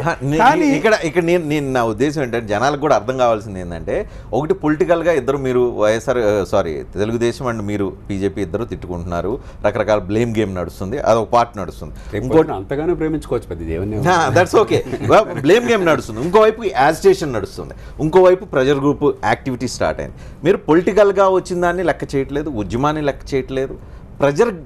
ఏదైతే ప్రెజర్గా నడుస్తుందో గ్రూప్ ఏదైతే చేసే యాక్టివిటీ ఉందో దాన్ని కన్సిడర్ చేస్తారా, చేసే ఆలోచన చేస్తారా లేదా, దానివల్ల వాళ్ళ సీరియస్ ఎక్సర్సైజ్ చేయాలా లేదా, వాళ్ళు చేసే ఎక్సర్సైజ్ని ఏమైనా ఎక్స్పెక్టేషన్ పెట్టుకోవాలా లేదా కూడా జనకు ఒక క్లారిటీ ఉంటుంది. ఇప్పుడు కొన్ని ఇప్పుడే వరలరామయ్య గారు మాట అన్నారు, చెముడు మట్టి నీళ్లు మొత్తం నీళ్లు తప్పితే ఏమీ లేదని. ఒక్క నిమిషం మేము ఆల్రెడీ 2,500 కోట్లు ఇస్తే అవి ఇప్పటికి పూర్తిగా ఖర్చు పెట్టకుండా రాజధాని నిర్మాణానికి మేము మట్టి నీళ్లు ఇచ్చాము, కొంత సున్నా ఇచ్చారంటున్నారు. వాటిల్లో కూడా క్వార్టర్స్ కట్టకుండా కట్టాము, దానికోసం ఒక సర్టిఫికెట్ ఇచ్చారు యూటిలైజేషన్. అంటే అసలు ఎంత బాధ్యతారాహిత్యంగా రాష్ట్ర ప్రభుత్వం ఉంటుంది అన్నదానికి ఇది ఒక మచ్చు తునక. ఇలాంటివి కూడా లెక్క తెలుస్తారా లేదో అలాంటివి కూడా లెక్క తెలుసా. ఇంకోటి ఇందాక శ్రీధర్ ఒక మాట అన్నారు, ఏమనంటే రాష్ట్ర ప్రభుత్వం ఎంత అప్పు చేసింది ఈ కాలంలో, ఆ అప్పు కూడా సద్వినియోగం అయిందా లేదా, అవి కూడా వాళ్ళ స్కోప్ లో పెడితే ఇంకా బాగుంటుంది. స్లిప్ ఇవ్వండి, ఏమేం చేయాలో మీరు కూడా న్యాచురల్లీ ఇస్తారండి. ఇప్పుడు లాస్ట్ టైం పార్టిసిపేట్ చేయలేదు, ఇన్ఫర్మేషన్ ఇవ్వలేదు, ఈసారైనా ఖచ్చితంగా ఇన్ఫర్మేషన్ ఇవ్వాలి, పార్టిసిపేట్ చేయాలి. ఏదేమైనా కూడా ఆ డార్క్ రూమ్ లైట్ వేయడానికి ట్రై చేస్తున్నాం మేము. ప్రెజర్ గ్రూప్ ఏం చేస్తుంది, కేవలం కేంద్రంతో ఉండే కేంద్రానికి మాత్రమే ప్రెజర్ గ్రూప్ అవుతుందా, స్టేట్ కూడా pressure group? Jayaprakash Narayana pressure group అంటున్నారు, ప్రెజర్ గ్రూప్ స్టేట్ గా సెంటర్ కానీ డౌట్ వస్తుంది. ఓన్లీ సెంటర్ ప్రెజర్ గ్రూప్ అయినా స్టేట్ కూడా ఉంటుందా? అంటే దీనిలో ఒక్కటి కాదు కదా అంశం. రాష్ట్రం ప్రధానమంత్రి హామీలు కానీ చట్ట ప్రకారం రాష్ట్రానికి ఇవ్వాల్సిన విషయం వస్తే అది కేంద్ర రాష్ట్రాల విషయం కాబట్టి విషయం తెలుసుకోవటం రాష్ట్రం చెప్పినంత ఒప్పుకోవట్లేదు. రాష్ట్రం చెప్పిన చాలా వరకు పక్కన పోయి, ఉదాహరణకి లోన్ వేవర్ని కమిటీలో చాలామంది వాళ్ళు వాదించారు. రాష్ట్ర ప్రభుత్వం ఇప్పుడు రిసోర్స్ గ్యాప్లు ఈ మాటలన్నీ చెప్పలేదని చెప్పంటే మెజారిటీ అభిప్రాయం కలిగిందంటే రాష్ట్రం ఇష్టం వచ్చినట్టు ఖర్చు పెడితే కేంద్రం దాన్ని భరించాలని చెప్పంటే ధర్మం కాదు, లోన్ వేవర్ దీనిలో పెట్టడానికి వీల్లేదు అని చెప్పని. కానీ ఒకరు డిస్కామ్స్కి 1,500 కోట్ల రూపాయలు ఉంది. అది ఖచ్చితంగా కేంద్ర ప్రభుత్వం దేశవ్యాప్తంగా అమలు చేస్తున్న పథకంలో భాగంగా రాష్ట్రం ఖర్చు పెట్టింది. ఈ డబ్బును మేము లెక్క చేయమని చెప్పినట్ల ఖచ్చితంగా కేంద్రం తప్ప అక్కడ. అంచేత ఎవరో ఒకళ్ళు నిజ నిర్ధారణ చేయాలి. ఇది నిర్ధారణ చేసిన తర్వాత 7,000 కోట్లు రాష్ట్ర ప్రభుత్వం అడిగితే దాన్ని వద్దని చెప్తాం మేము, 1,500 కోట్లు లేకపోతే ఇవ్వాలని చెప్తాం. రెండవది ఇక రాష్ట్రంలో పరిపాలన ఖచ్చితంగా అధికార వికేంద్రీకరణ కావాలి, పారదర్శక పాలన కావాలి, ప్రాధాన్యాలు సరిగ్గా ఉండాలని చెప్పి అందరూ కోరేది. మొట్టమొదటి నా పోరాటం అంతా అదే కదా. ఎన్నిసార్లు నేను చెప్పాను, హైదరాబాద్లో మీరు తప్పు చేస్తున్నారని మొట్టమొదటి చెప్పిన వాడిని నేను, అన్ని హైదరాబాద్లో పెట్టదని చెప్పిన వాడిని నేను. అన్ని అమరావతిలో వద్దని మొట్టమొదటి నుంచి ఘోషిస్తున్నవాడిని నేను. కాబట్టి ఖచ్చితంగా రాష్ట్ర ప్రభుత్వం వరకు ఇది రాష్ట్ర అంతర్గత వ్యవహారం. దానిలో ఖచ్చితంగా ఆలోచించే వాళ్ళంతా కూడా పరిపాలన బాగుపడాలని కోరుకుంటాం, వికేంద్రీకరణ కావాలని కోరుకుంటాం. కానీ ఈవేళ ప్రస్తుతం ఉన్న వెంటనే కావాల్సిన వాదం రాష్ట్ర కేంద్రాల మధ్య ఉన్న ఘర్షణ వాతావరణంలో మనం ఏం చేయాలని చెప్పాను. ఎగ్జాక్ట్గా ఏం చేసే అవకాశం కనిపిస్తుంది? నాకు మీ అందరికంటే ఇంకా వ్యవస్థ మీద చాలా విశ్వాసం అన్న. మీకు ఎక్కువ నమ్మకం ఉంటుంది, కానీ జరుగుతున్న చూసిన వాళ్ళకి చాలా మంది తక్కువ నమ్మకం. మీరు కొత్తగా చూడలేదు కదా, మొట్టమొదటి చూస్తున్నారు కదా. ఏనాడన్నా నా భాష మారిందా, ఆలోచన మారిందా? ఏ సందర్భం వచ్చినా కూడా ఉంటాయి. ఒక ప్రజాస్వామ్య వ్యవస్థ ఇంత సంక్లిష్టమైన దేశంలో, పేద దేశంలో, ఇన్ని వర్గాల కులాల దేశంలో చాలా గందరగోళాలు ఉంటాయి. అంత నిరాశపడాల్సిన అవసరం లేదు. లాజిక్ అండ్ ఫ్యాక్ట్స్ అవి ఉంటే కాన్స్టిట్యూషనల్ ప్రాసెస్ మనకి ఇంకా ఈ దేశంలో ఉంది. పద్ధతి ప్రకారం చాలా వరకు పనులు జరుగుతాయి. 100-80-90 పరిష్కారం అవుతాయనే విశ్వాసం నాకు ఉంది. దానికి దోహదం చేయటం మేమందరం కూడా ఇక్కడ అనుభవం లేని వాళ్ళం కాదు, లేకపోతే అన్ని చోట్ల కాంటాక్ట్స్ లేని వాళ్ళం కాదు. అక్కడ ఇక్కడ కూడా వాళ్ళతో కొంచెం చేతన ప్రయత్నం చేస్తాం. నిజంగా రాజకీయ సంకల్పం కనుక పరిష్కారం చేయాలని ఉన్నట్టయితే 100% సాధ్యం. అలా కాదు మా రాజకీయ కారణాల వల్ల పరిష్కారానికి మేము సిద్ధంగా లేమని కూర్చుంటే వేరే విషయం, దానికి మనం ఏం చేయాలి. సో పాలిటిక్స్ మధ్యలో రఘునాథ్ బాబు గారు ఇక్కడ మీరే ఇంటర్ఫీర్ కావాల్సింది. రాజకీయం అనే పార్ట్ కనుక తీసేస్తే ఎంతో కొంత ఈ ప్రెజర్ అనేది మీరు ఫీల్ అవడానికి అవకాశం ఉంది. రాజకీయం కనుక ఆలోచిస్తే ఇవన్నీ ఊరికే వీళ్ళు కూర్చొని లెక్కలు వేసుకోవడానికి పరిమితం అయిపోయే అవకాశం ఉంటుంది. మీరు ఏ స్థాయిలో ఉన్నారు, ఏ స్థితిలో ఉన్నారు? ఇప్పుడు మా లెక్క ప్రకారం ఆంధ్రప్రదేశ్కి మేము ఇచ్చినంత లేకపోతే చేస్తున్నంత, ఎవరు ఏ రాష్ట్రానికి కూడా చేయలేంత చేస్తున్నాం. ఇక్కడ రెండు ఉన్నాయి. ఒకటి డిపార్ట్మెంటల్ వైజ్, ఒకటి ప్రభుత్వం నుంచి వచ్చే నిధులు. రెండు ఆస్పెక్ట్లు ఉన్నాయి. డిపార్ట్మెంటల్ వైజ్ చూస్తే అన్ని డిపార్ట్మెంట్ల నుంచి కూడా డ్యూ షేర్ కన్నా ఆంధ్రాకి ఎక్కువ ఇవ్వటం జరుగుతుంది. ఉదాహరణకి రోడ్లు 7 లక్షల కోట్లు దేశవంత ఇస్తే శాంక్షన్, ఆంధ్రప్రదేశ్కి 1 లక్ష కోట్లు శాంక్షన్ చేయడం జరిగింది. అంటే డ్యూ షేర్ కన్నా చాలా ఎక్కువ. మీకు ఇది ఒక ఉదాహరణ కోసం చెబుతున్నాను. అలాగే ఇళ్ళు, మన అర్బన్ హౌసింగ్ మన దేశంలో ప్రపోర్షనేట్గా ఆంధ్రప్రదేశ్కి చాలా ఎక్కువ ఇవ్వటం జరిగింది. కాబట్టి డిపార్ట్మెంటల్ వైజ్గా ఆంధ్రప్రదేశ్కి మీరు కూడా ఏమైనా కమిటీ వేసి ఏమి ఇచ్చారు ఏంటి, కౌంటర్ లెక్కలు తయారు చేసి పేపర్ కొంచెం అంటే ప్రజలకు ఈ పాయింట్కి ఏం ఆన్సర్ చెప్తారు? నేను నిఖార్సైన జాతీయవాదిని. అదే సమయంలో అధికారం వికేంద్రీకరణ, రాష్ట్రాల హక్కులు కావాలని పోరాడేవాడిని. ఇదేదో ఊరికే అది వేరు ఇది వేరు అని చెప్పి అనుకున్నాను కాదు. ఇక్కడ గందరగోళం ఏమొస్తుందంటే కేంద్ర ప్రభుత్వం కానీ బీజేపీ కానీ కేంద్ర రాష్ట్ర సంబంధాలు ఈ దేశంలో చాలా విస్తృతంగా ఉంటాయి. ఉదాహరణకి ఈ సంవత్సరం 11,60,60,000 కోట్ల రూపాయలు కేంద్రం నుంచి వివిధ రాష్ట్రాలకి వివిధ రూపాయల్లో బదిలీ అవుతున్నది. 11,60,000 కోట్ల రూపాయలు ఒక సంవత్సరం వివిధ రూపాయల్లో. ఏం చేస్తున్నారు వీరంతా కూడా? కేంద్రం రాష్ట్రానికి చట్ట రూపంలో, ప్రధానమంత్రి హామీల రూపంలో ఇచ్చింది ఏమిటని చెప్పి చూడకుండా మామూలుగా కేంద్ర రాష్ట్రాల సంబంధాలు ఇదంతా మన హక్కు. ఇది కేంద్రం ఎక్కడో అమెరికా నుంచి రాలా. నరేంద్ర మోదీ గారు అమెరికాకి ప్రధానమంత్రి కాదు, మనందరం ఎన్నుకున్న మన దేశ ప్రధానమంత్రి. దేశం అంటే ఈ రాష్ట్రాల నుంచి కూడుకుంది. అన్ని రాష్ట్రాలకి 1 లక్షల కోట్లు ఉంటాయి.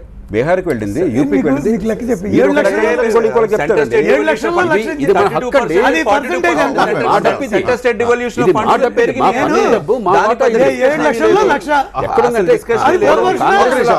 పూర్వం కాంగ్రెస్ ఎట్లా మాట్లాడుతుంది, బీజేపీ ఎట్లా మాట్లాడుతుంది. ఇది పూర్తిగా అసలు దీన్ని కొంచెం పక్కన పెట్టండి. ఖచ్చితంగా మీరు చేశారు, చేయలేదని ఎవరు అనరు. చేయాలి. మీరు ఎవరికి దానం చేయలేదు, మా హక్కు ఇది. కానీ షేర్ ఎక్కువ ఇచ్చామని ఒకదాని ఇంకోటికి షేర్ ఉంటుంది. నేను చూడండి లెక్కలు ఉన్నా అది కూడా తీయాల్సి వస్తుంది. ఖచ్చితంగా ఫెడరల్ వ్యవస్థలో ఒక సంవత్సరం ఒక్కో దానిలో ఒక రకంగా ఉంటుంది. అంటే ఒక స్టేట్కి ఒక సబ్జెక్ట్లో ఎక్కువ ఇస్తారు, ఇంకో స్టేట్కి ఇంకో. వారణాసి నియోజకవర్గంలో ఎన్ని వేల కొట్టించారు చెప్పండి మీకు? గుజరాత్కి ఎన్ని వేల కొట్టించారు చెప్పండి మీకు? ఏం చెప్తున్నారు మీరు? ఇవన్నీ రోజువారీగా బుల్లెట్ ట్రైన్కి ఇచ్చారు వాళ్ళు. కాబట్టి అవి 1 లక్ష కోట్లు లెక్కేస్తారు మీరు. ఎగ్జాక్ట్లీ. కాబట్టి ఇలాగా ఇవన్నీ కూడా ఊరికే వాదన కోసం చెప్పేది. చట్టం ఉంది, ప్రధానమంత్రి హామీలు ఉన్నాయి, నిర్దిష్టంగా ఏం జరిగింది ఏం జరగలేదు, దట్స్ ఆల్. లిమిట్ చేద్దాం. అలా కాకుండా భారతదేశంలో మా పన్నుల డబ్బు ఏం చేశారని చెప్పి రోజు 22 లక్షల కోట్ల రూపాయల బడ్జెట్ ఉంది. ఆ 22 లక్షల కోట్ల రూపాయలు మీరు తినడం కోసం ఉందా? మా అందరి కోసం ఉంది, మా దేశ ప్రజల కోసం ఉన్నది. శ్రీధర్ గారు మీరు ఏదో అంటున్నారు పాయింట్ వెరీ క్లియర్గా ఏంటంటే as long as BJP joint fact committee ఎప్పుడైతే క్రెడిబిలిటీ ఇస్తారో, ఫస్ట్ జాయింట్ ఫ్యాక్ట్ కమిటీ, ఇప్పుడు సెకండ్ ఏదైతే ఫౌండేషన్ మీద ప్రపోజ్ బిల్డింగ్ కట్టేదానికి తెలుగుదేశం క్రెడిట్ ఇస్తుంది, బీజేపీ క్రెడిట్ ఇస్తుంది. దట్ షోస్ దట్ వాళ్ళ క్రెడిబిలిటీ తగ్గిపోయింది. 1. నెంబర్ 2 ఏంటంటే ప్రధానంగా జేపీ గారు కూడా ఆన్సర్ చేయింది ఏంటంటే, ఇందాక ప్రధానంగా లేవనెత్తింది ఏంటంటే are you only concern with central government funds వచ్చింది దాని యూటిలైజేషన్ దానికి అక్కడి నుంచి రాబట్టిందే చూస్తారా? వేరేస్ ఆంధ్రప్రదేశ్ యూటిలైజేషన్ చేసింది కూడా లేవనెత్తుతారా? ఆంధ్రప్రదేశ్ రేజ్ చేసిన 1,00,000 కోట్లు దాన్ని కూడా రేజ్ చేస్తారా? Why don't you consider and do it? One more aspect TV9 ప్రేక్షకులు చూసే వాళ్ళకి క్లారిటీగా చెప్పేది ఏంటంటే, జేపీ గారు ఇందాక క్లారిఫై చేసింది క్లియర్గా ఏంటంటే, ఏదైతే జాయింట్ ఫ్యాక్ట్ కమిటీ ఏదైతే లాస్ట్ టైం చేసిన డిస్కషన్స్ అన్నిటి అది ఫౌండేషన్, అది దాని మీద బిల్డింగ్ బట్ స్టిల్ కొంతమందికి రెండో ఆస్పెక్ట్ ఏంటంటే Pawan Kalyan welcomed also. Then third aspect ఏంటంటే, ఎప్పుడు దాకా ఇవన్నీ డిస్కషన్స్ మీరు ఇన్నిసార్లు క్లారిఫై చేస్తున్నారు కాబట్టి ఇంకొంచెం క్లారిఫై చేయండి. పవన్ కళ్యాణ్ జేఎఫ్సీ పెట్టిన తర్వాత అందరూ అనుకున్నది ఏంటంటే, జేఎఫ్సీ పెట్టిన తర్వాత లెక్కలు తేల్చిన తర్వాత సెంటర్ దగ్గరికి వెళ్ళి నిలదీస్తారు, స్టేట్ని క్వశ్చన్ చేస్తారు, స్టేట్ ఏం ఖర్చు పెట్టింది, సెంటర్ ఏం రాలేదు, ఈ పనిలో ఉంటారు అనుకున్నారు. మీరు కూడా రొటీన్ రాజకీయ పార్టీలాగా రొటీన్ రాజకీయం వాడెంత తిన్నాడు వీడెంత తిన్నాడు ఈ పనిలో ఉన్నారు తప్ప ఈ ఫ్యాక్ట్ ఫైండింగ్ ఇన్ఫర్మేషన్ ని మీరు ప్రాపర్ గా యూటిలైజ్ చేసుకోలేదని స్ట్రైట్ పొలిటికల్ క్వశ్చన్ ఏంటంటే, జేఎఫ్సీ నుంచి జాయింట్ పొలిటికల్ యాక్షన్ కమిటీకి వేసేసాం, మాతో పాటు ఇద్దరు కమ్యూనిస్టులు వచ్చారు. రొటీన్ రాజకీయం చేస్తున్నారు తప్ప లెక్కల మీద కేంద్రాన్ని ఎక్కడ నిలదీశారు మీరు? కేంద్రాన్ని ఎక్కడ నిలదీశారు? మొన్న మాట్లాడినప్పుడు తెలుగుదేశం నిలదీశామని తెలుగులో మాట్లాడింది హర్ట్ అయిపోయారు, కానీ ఇంగ్లీష్ లో నిలదీసింది ఇంగ్లీష్ లో హర్ట్ అవ్వలేదు. ఎవరు నిలదీసింది అర్థం కాలేదేమో ఇక్కడ, అక్కడ వాళ్ళు హర్ట్ అయిపోయారు కదా, ఇంగ్లీష్ లో నిలదీసింది అక్కడ తెలుగులో నిలదీసింది నాటుగా నిలదీశారు, ఇంగ్లీష్ లో చాలా సాఫిస్టికేటెడ్ అది మెత్తగా కొట్టారు, ఇక్కడ గట్టిగా కొట్టారు. తిరుపతిలో కొట్టింది, కాకినాడలో కొట్టింది, అనంతపూర్ లో కొట్టింది, తెలుగులోనే మాట్లాడిందే కదా. ఇప్పుడు మనకి మ్యూజిక్ బాగుండాలంటే బీజేపీ కూడా రెస్పాండ్ అయింది కదా. ఇప్పుడు ఆ రోజు సిద్ధార్థ్ సింగ్ ఏ విధంగా రెస్పాండ్ అయ్యాడు? హట్ అసలు ఇక్కడున్న ఆంధ్రప్రదేశ్ బీజేపీ ప్రెసిడెంట్ కూడా పర్లేదు, ఎవరి విషయాలు వాళ్ళకుంటాయి, ఎవరు స్పందన వాళ్ళకుంటుంది అని చెప్పారు. సిద్ధార్థ్ సింగ్ ఏది ఏపీ ఇన్ఛార్జ్ బీజేపీ అని చాలా స్పీడ్గా అలా మాట్లాడేస్తాడు, వాజ్పేయి లడ్లు అది ఇది అని. సో అక్కడ రియాక్షన్ వచ్చింది, ఆ రోజు వచ్చింది. మొన్న కూడా ఇంగ్లీష్లో మాట్లాడడం జరిగింది, ఎందుకంటే గబుకు మీడియా ఛానల్స్ వాళ్ళు కావాల్సిన తెలుగు నుంచి ఇంగ్లీష్లోకి వెళ్ళిపోయేటప్పటికి వేరే మీనింగ్ వస్తుందని చెప్పి అలా కాదు, కన్వీనియంట్ గా కొంచెం లైట్ గా టచ్ చేసి వదిలేశారు. అంతకంటే ఏం మాట్లాడతారు? ఇప్పుడు మాకేం కేంద్రం 75,000 కోట్ల రూపాయలు రాష్ట్రానికి రానియకుండా అన్యాయం చేసింది అని అంటే మీరు ఫస్ట్ ఏం చేయాలా? కూర్చొని ఎట్లా రప్పించాలని వీళ్ళందరినీ పొలిటికల్ యాక్షన్. వీళ్ళందరినీ ఎలా పంపించాం? ఆ రోజు జాయింట్ ఫ్యాక్ట్ కమిటీ జేపీ గారు అందరూ ఉన్న తర్వాత లేవనెత్తిన తర్వాత క్రెడిబిలిటీ దెబ్బతింది కదా. జగన్ గారు వచ్చారు, నాకు 5 ఎంపీలు ఉంటేనే కదా నో కాన్ఫిడెన్స్ మోషన్ దాకా తీసుకుని వచ్చాం. March 4th వరకు టీడీపీ కూడా ఎక్కడుంది పెట్టి మీ ఖాతాలో వేసుకుంటారు, వీళ్ళు లెక్కలు వేస్తే మీ ఖాతా, వాళ్ళు ఏమైనా చేస్తే మీ ఖాతా, చేస్తే మీ ఖాతా, వైసీపీ ఏమైనా చేస్తే మీ ఖాతా. అయిన తర్వాత ఇప్పుడు వైసీపీ మమ్మల్ని ఫాలో అయింది, జేఎస్సీనైనా ఫాలో అయింది, జనసేన ఫాలో అయింది, తర్వాత టీడీపీ వైసీపీని ఫాలో అయింది కదా. ఈ రోజు ఆల్ పార్టీ మీటింగ్ మన చల్సాన్ శ్రీనివాస్ ఫాలో అయ్యి టీడీపీ మీటింగ్ పెట్టింది కదా, ఎవరు అటెండ్ అవ్వలేదు కదా. వారు ఫాలోయింగ్ లో మిస్టేక్ కూడా చేస్తున్నారు, సరిగ్గా కూడా కాపీ చేయట్లేదు. రామయ్య గారు, సార్ రజనీకాంత్ గారు చెప్పండి, ఏదో ఇంటర్ఫేర్ అవుతా గారు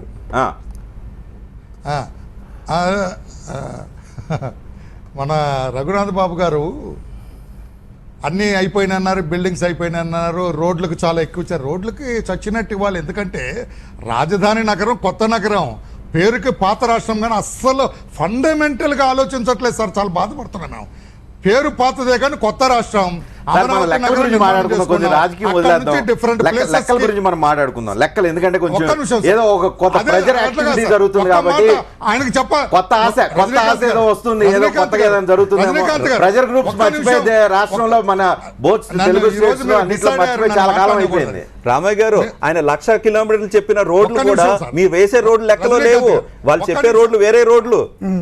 మీరు వేస్తున్న అమరావతిలో వేసిన రోడ్లు లెక్కలో లేవు. రింగ్ రోడ్ ఉంది, ఇప్పుడు వేసే అమరావతిలో వేసే రోడ్లు లేవు లెక్క.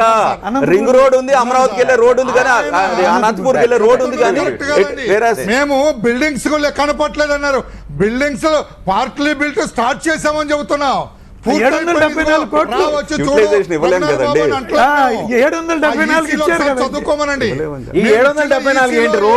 రోజు ఇదో పెద్ద చర్చ అవుతుంది. రామయ్య గారు, 774 కోట్లతో క్వార్టర్స్ ఏదో కట్టారని చెప్పి మీరు సర్టిఫికేట్ ప్రజెంట్ చేశారు. అక్కడ జయప్రకాష్ గారు ఉన్నారు, ఒక్క నిమిషం ఉన్నప్పుడు జాగ్రత్తగా మాట్లాడాలి కదా, ఏదో రాజకీయం మాట్లాడితే ఎట్లాగా? రామయ్య గారు, ఈ లెక్క చెప్పండి. 774 కోట్లతో కర్ణాటకకి ఇస్తారా, తమిళనాడుకి ఇస్తారా? Already there are existing roads, మనకు లేవు కాబట్టి ఎక్కువ ఇస్తారు. ఈసీలో క్లియర్గా ఇచ్చాం, ఎంతవరకు పని జరుగుతుంది, ఎంత స్టార్ట్ చేసాం, ఎంతవరకు ఉపయోగించాం క్లియర్గా ఇచ్చాం.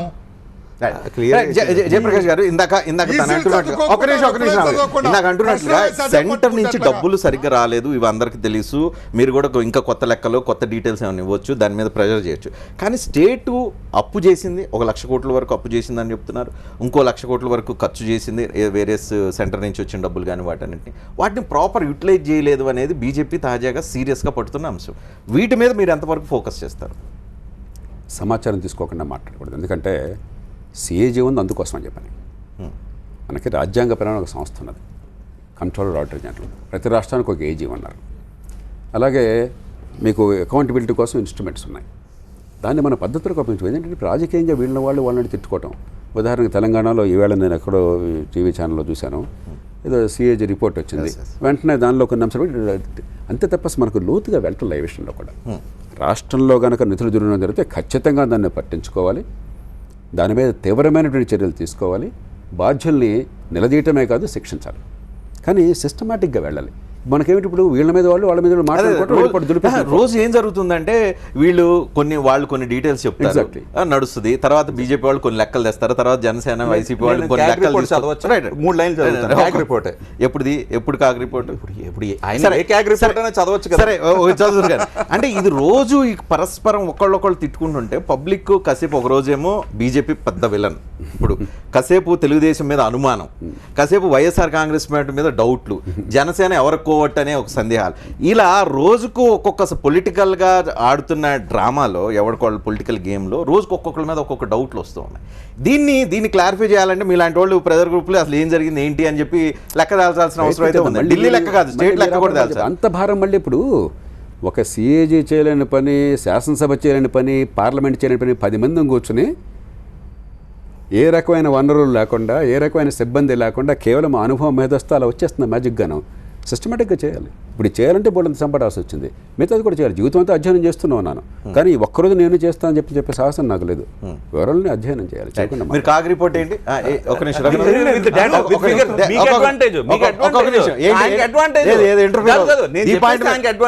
నేను చదివితే మీకు advantage. Government of India has released 500 crores in March 2015 towards construction of Raj Bhavan and assembly in the new capital region of Andhra Pradesh. Government of Andhra Pradesh released the said funds to APCRD at the fag end of the next financial year, March 2016. తెలుగులో చెప్పండి, మాకు కొంచెం English week. అక్కడ మళ్ళీ నేనేదో చెప్పేసాను అనుకుంటారు, అవే అర్థమైపోతుంది. గవర్నమెంట్ ఆఫ్ ఇండియా 500 కోట్లు మార్చ్ 2015కి ఇస్తే అవి ఖర్చు పెట్టకుండా దేనికి ఇచ్చారు? రాజ్భవన్కి అసెంబ్లీ కట్టడానికి ఇస్తే ఆంధ్రప్రదేశ్ ప్రభుత్వం అది ఖర్చు పెట్టడానికి వీళ్ళు కాలేదు కాబట్టి fag end of the year ఏపీసీఆర్డేకి ఫైనాన్షియల్ ఇయర్ మార్చ్ 2016 కూడా ఆ డబ్బులు ట్రాన్స్ఫర్ చేశారు. అండ్ ఈ ఫండ్స్ అన్యూటిలైజ్డ్గా ఉంది 2016 వరకు. రాజ్భవన్కి ఇచ్చిన ఫండ్స్ ఇప్పుడు రాజ్భవన్ లేదు కాబట్టి అమరావతిలో అది ఇంకా అన్యూటిలైజ్డే ఉంది. ఇప్పుడు మీ దృష్టిలో లేటెస్ట్ క్యాగ్లో కంటిన్యూ అవుతుంది. శ్రీధర్ గారు, మీ దృష్టిలో, మీ పార్టీ దృష్టిలో డబ్బు రాకపోవటం పెద్ద తప్పు కనిపిస్తుందా? వచ్చిన డబ్బు తప్పే. ఢిల్లీ నుంచి సరిగా తీసుకుని రాకపోవడం తప్పు, వచ్చిన డబ్బులు సరిగా యూటిలైజ్ చేయకపోవడం తప్పు, వాళ్ళు డబ్బులు రేజ్ చేసి సరిగా ఖర్చు పెట్టడం తప్పు, వాళ్ళు దుబారా చేసింది తప్పు, వాళ్ళు ఎక్స్ట్రా ఫండ్స్ తీసుకున్నప్పుడు మసాలా బాండ్స్ అని తీసుకుని రావడం మొదలు పెట్టారు, అది కూడా తప్పే.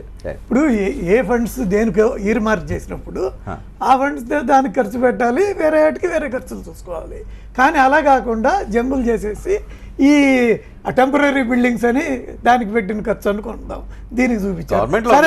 అవన్నీ పక్కన ఒక్క నిమిషం.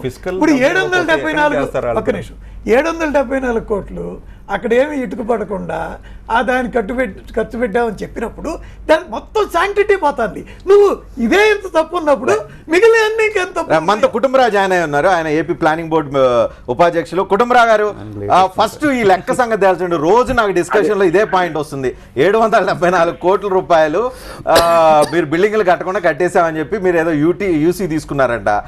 ప్రతిరోజు నాకు 10 నిమిషాలు ఈ డిస్కషన్ లో మీరు వన్స్ ఫర్ ఆల్ క్లారిఫై చేయాలి. బిల్డింగ్ కట్టకుండా డబ్బులు తీసుకున్నారా, యూసీ క్లియరెన్స్ తీసుకున్నారా? థ్యాంక్ యూ రజనీకాంత్ గారు, ఆపర్చునిటీ ఇచ్చినందుకు. అది ఈవినింగ్ డిస్కషన్ లో స్పెసిఫికల్లీ ఇందాక రఘునాథ్ బాబు గారు ఇట్లా శ్రీధర్ గారు ఎలిగేషన్ చేస్తున్నారని చెప్పేసి నేను కనెక్ట్ చేయమని చెప్పాను. యూసీ సబ్మిట్ చేసినప్పుడు ఎనెక్సర్ ఏ, ఎనెక్సర్ బి, ఎనెక్సర్ సి అని చెప్పేసి 3 ఎనెక్సర్స్ ఉన్నాయి. ఎనెక్సర్ బిలో పార్ట్ కన్స్ట్రక్షన్ ఏదైతే చేశారో, అంటే టెండర్ ప్రాసెస్ కంప్లీట్ చేసి ఇష్యూ చేసి ఫైల్ ఫౌండేషన్ వర్క్ ఎంత వరకు ఖర్చు పెట్టారో బిల్డింగ్స్ కి వాటికి కూడా మెన్షన్ చేయడం జరిగింది. And out of the context ఏదైతే కనుక సపోజ్ ఒక లెటర్ లో 10 పేరాలు ఉంటే కన్వీనియంట్ గా ఒక పేరా చదివి ఆ పేరాలో ఒక లైన్ చదివి మిస్లీడ్ చేయటం పబ్లిక్ ని ఎంతైనా భావ్యం కాదని చెప్పేసి నేను ఇంటర్ఫియర్ అవుతున్నా. Para 3 annexure C of the UC ఇచ్చిన దాంట్లో క్లియర్లీ ప్రిన్సిపల్ సెక్రటరీ అన్ని ఇంగ్లీష్ లో అవన్నీ మీరు ఇందాకన్నారు కాబట్టి అవన్నీ పక్కన పెడితే have been part completed to a closure of initial phase for an expenditure of 773 crores అని చెప్పేసి క్లియర్ గా క్లారిటీ తోటి ఇవ్వటం జరిగింది. కంప్లీట్ అయిపోయింది, బిల్డింగ్లు అక్కడ ఉన్నాయి అని చెప్పేసి అని ఎక్కడా కూడా మెన్షన్ చేయలేదు. అండ్ ఇంకొకటి కంప్లీట్ చివరి స్టేజ్ లో ఉన్నాయని చెప్పారంట కదా, అది కంప్లీట్ కాదు కదా, స్టార్టింగ్ స్టేజ్ లో ఉన్నాయంట కదా. టోటల్లీ రాంగ్ రజనీకాంత్ గారు, ఎక్కడా లేదు. ఎందుకంటే ఎనెక్సర్ బి లో ప్రోగ్రెస్ ఆఫ్ ది ప్రాజెక్ట్ కూడా ఏదైతే ఇచ్చామో, ఎందుకంటే జయప్రకాష్ గారు కూడా ఉన్నారు కాబట్టి ఆయనకు కూడా అర్థం అవుతుందని చెప్పేసి ఆయన ఇదివరకు పనిచేశారు కాబట్టి యూసీ ఇచ్చేటప్పుడు ఎప్పుడైనా సరే ప్రోగ్రెస్ ఆఫ్ ది వర్క్ కూడా మనం కంటిన్యూస్ గా మెన్షన్ చేస్తాం. మీరు ఎనెక్సర్ బి లో కనుక క్లియర్లీ చూస్తే ప్రోగ్రెస్ ఆఫ్ ది వర్క్ కూడా ఎంతవరకు ఉందనేది కూడా క్లియర్లీ మెన్షన్ చేస్తుంది. కాబట్టి అవుట్ ఆఫ్ ద కాంటెక్స్ట్ ఏదో ఒక లైన్ అన్నమాట రాంగ్ గా ఇంటర్ప్రిట్ చేసి చెప్పడం అనేది. మీరు మొత్తం ఎనెక్సర్ ఏ, ఎనెక్సర్ బి, ఎనెక్సర్ సి చదవమని చెప్పండి. ఆయన రఘునాథ్ బాబు గారిని కానీ ఎలిగేషన్ చేసే సాక్షి పేపర్ ని కానీ ఇటు ఇంకోటి శ్రీధర్ గారు ఏదైతే చెప్తున్నారో 500 కోట్లు ఇచ్చారని, ఎంయుఏడి ఇచ్చింది అది డ్రైనేజ్ పర్పస్ కి, అంతేగాని క్యాపిటల్ కి అన్యూటిలైజ్డ్ గా ఎప్పుడు వెళ్ళలేదు. క్యాపిటల్ కి ఫస్ట్ టైం డబ్బులు ఎప్పుడైతే ఇచ్చిందో 2016 లో ఇచ్చింది. ఆయన నెంబర్స్ తప్పు ఉంటే నేను క్లారిటీ ఇస్తాను. ఆయన పేపర్ ఏ పేపర్ ని చదువుతున్నారు నాకు తెలియదు కానీ page number 44 sir, every paper page number 44 government the. Sir Kutumbarao గారు, ఇంచుమించుగా మీతో ఒప్పుకుంటాను కానీ ఈ బిల్డింగ్ లో ఏ బిల్డింగ్ గురించి మాట్లాడుతున్నారు సార్, అది ఒకటి క్లారిఫికేషన్ చెప్పగలరా? నాకు ఐడియా లేదు. క్వార్టర్స్ గవర్నమెంట్ ఆఫీసర్స్ ది, ఆ క్వార్టర్స్ రైట్, భలే దొరికారు సార్. కుటుంబరావు గారు యూటిలైజేషన్ డబ్బులు అవన్నీ పక్కన పెట్టేస్తే ఏదైతే గవర్నమెంట్ ఎస్టిమేట్ అన్నది ఖచ్చితంగా ఆ బిల్డింగ్ కట్టే చోట అడ్వర్టైజ్ చేయాలి. దెన్ ఏదైతే అప్రూవల్ ఉంటుందో గవర్నమెంట్ బిల్డింగ్ అన్నా కూడా అప్రూవల్ తీసుకోవాలి, మున్సిపల్ అప్రూవల్, సిఆర్డీ అప్రూవల్. ఈ రెండు ఆ బిల్డింగ్లు బయట పెట్టకుండా మీరు ఆ కన్స్ట్రక్షన్ చేస్తున్నారు. అక్కడ పైల్ ఫౌండేషన్తో మీరు కన్స్ట్రక్షన్ రైజ్ చేస్తున్నారు. 6 ఫ్లోర్లు ఒకటి, 12 ఫ్లోర్లు ఒకటి. దానికి అలానే కాదు, పార్కింగ్ సరిపోకుండా బిల్డింగ్ కడుతున్నారు. అది ఇల్లీగల్ కదా, ఇల్లీగల్ కదా. అది కాదు. కుటుంబరావు గారికి ఎందుకు చెప్తున్నానంటే నేను ఆల్రెడీ నోటీస్ చేశాను, ఇప్పుడు కాకపోతే తర్వాత రైజ్ చేస్తాను. మీరు వితౌట్ బిల్డింగ్ పర్మిషన్ కడుతున్నారు కాబట్టి అది ఇల్లీగల్. ఇప్పుడు మళ్ళీ బ్యాక్గ్రౌండ్ లోకి వెళ్తే ఈ డీటెయిల్స్ గ్రౌండ్ లో తెలుసుకోండి. మీరు ఆర్టీఐ కింద అప్లికేషన్ పెట్టండి, మీకు రాకపోతే ఇన్ఫర్మేషన్ మీరు చెప్పండి. బేస్లెస్ ఎలిగేషన్ బేస్లెస్ కాదు, నేను వెళ్ళి చూసి వచ్చాను కదా. నేను ఏమంటున్నాను, బిల్డింగ్ కట్టే చోట బయట ఉండాలి అంటున్నాను, బయట ఉండాలి. నేను ఆర్టీఐ యాక్ట్ ప్రకారంగా అప్లై చేయకూడదు సార్. ప్రతి బిల్డింగ్ కి జిహెచ్ఎంసీ కానీ ఏదైనా యాక్ట్ ప్రకారంగా కట్టే బిల్డింగ్ కి ఎస్టిమేట్, కాంట్రాక్టర్ పేరు 3 బయట ఉండాలి. సో మాకు డౌట్ ఏం అవసరం, ప్రతిదానికి ఆర్టీఐ యాక్ట్ వెయ్యం. ఏ కాంట్రాక్ట్ అన్నా గవర్నమెంట్ బిల్డింగ్ కట్టడం బయట ఉండాలి. ఇది డీటెయిల్ చూద్దాం దీన్ని. కుటుంబరావు గారు, మీరు కూడా లెక్కల మాస్టర్ కాబట్టి కుటుంబరావు గారు సరే ఈ టాపిక్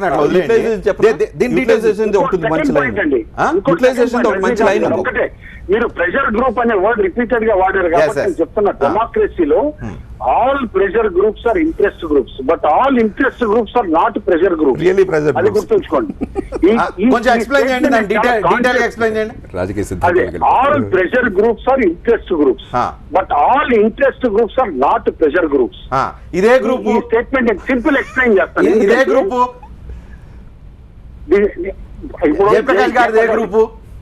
జయప్రకాష్ గారి క్లియర్లీ నేను చెప్తున్నానండి, it's an interest group which doesn't have any political interest. They have a practical interest in the interest of public, in the interest of the people. నేను 100% ఒప్పుకుంటాను. నేను అందుకని నేను చెప్తున్నాను, all pressure groups are not interest groups, all interest groups are not pressure groups. ఎందుకన్నానంటే interest groups define చేసేటప్పుడు ఫిక్కీ ఉంటుంది, CII ఉంటుంది, సాప్సీ ఉంటుంది, ఇట్లా 10 అసోసియేషన్స్ ఉంటాయి. అవన్నీ కూడా ఇంట్రెస్ట్ గ్రూప్స్. డెమోక్రసీలో అలాంటి ఇంట్రెస్ట్ గ్రూప్స్ ఏ విధంగా ఫంక్షన్ చేస్తాయి అనేది మనకు అందరికీ తెలుసు. ఇక్కడ క్లియర్లీ నేను చాలా సార్లు జేపీ గారితో కూడా ఇంటరాక్ట్ అయ్యాను. I admire him and appreciate him very much. ఈ 1 year లో కానీ ఎవరు కూడా ఇట్లా క్వశ్చన్స్ ఆయన అడిగినట్టు మమ్మల్ని అడగలేదు. అడిగినప్పుడు మాక్సిమం పాసిబుల్ వరకు సహకరించాము, అన్ని ఇన్ఫర్మేషన్ కూడా ఇస్తున్నాము. ఎందుకంటే ఇందులో ఒక సింపుల్ రీజన్ ఉంది, పబ్లిక్ కి వాస్తవాలు తెలియాలండి. వాస్తవాలు తెలియటం ఇంపార్టెంట్. మీరు ఇంత ప్రోగ్రామ్ కండక్ట్ చేస్తున్నారు, ఎందుకు రియల్ ఇష్యూస్ పబ్లిక్ అండర్స్టాండ్ కావాలి. కానీ ఇక్కడ రాజకీయ పార్టీలతో అవుతుంది ఏంటో నేను చెప్తున్నా. Basically other than Telugu Desam party, other than the government అవుతుంది ఏంటంటే ప్రజలు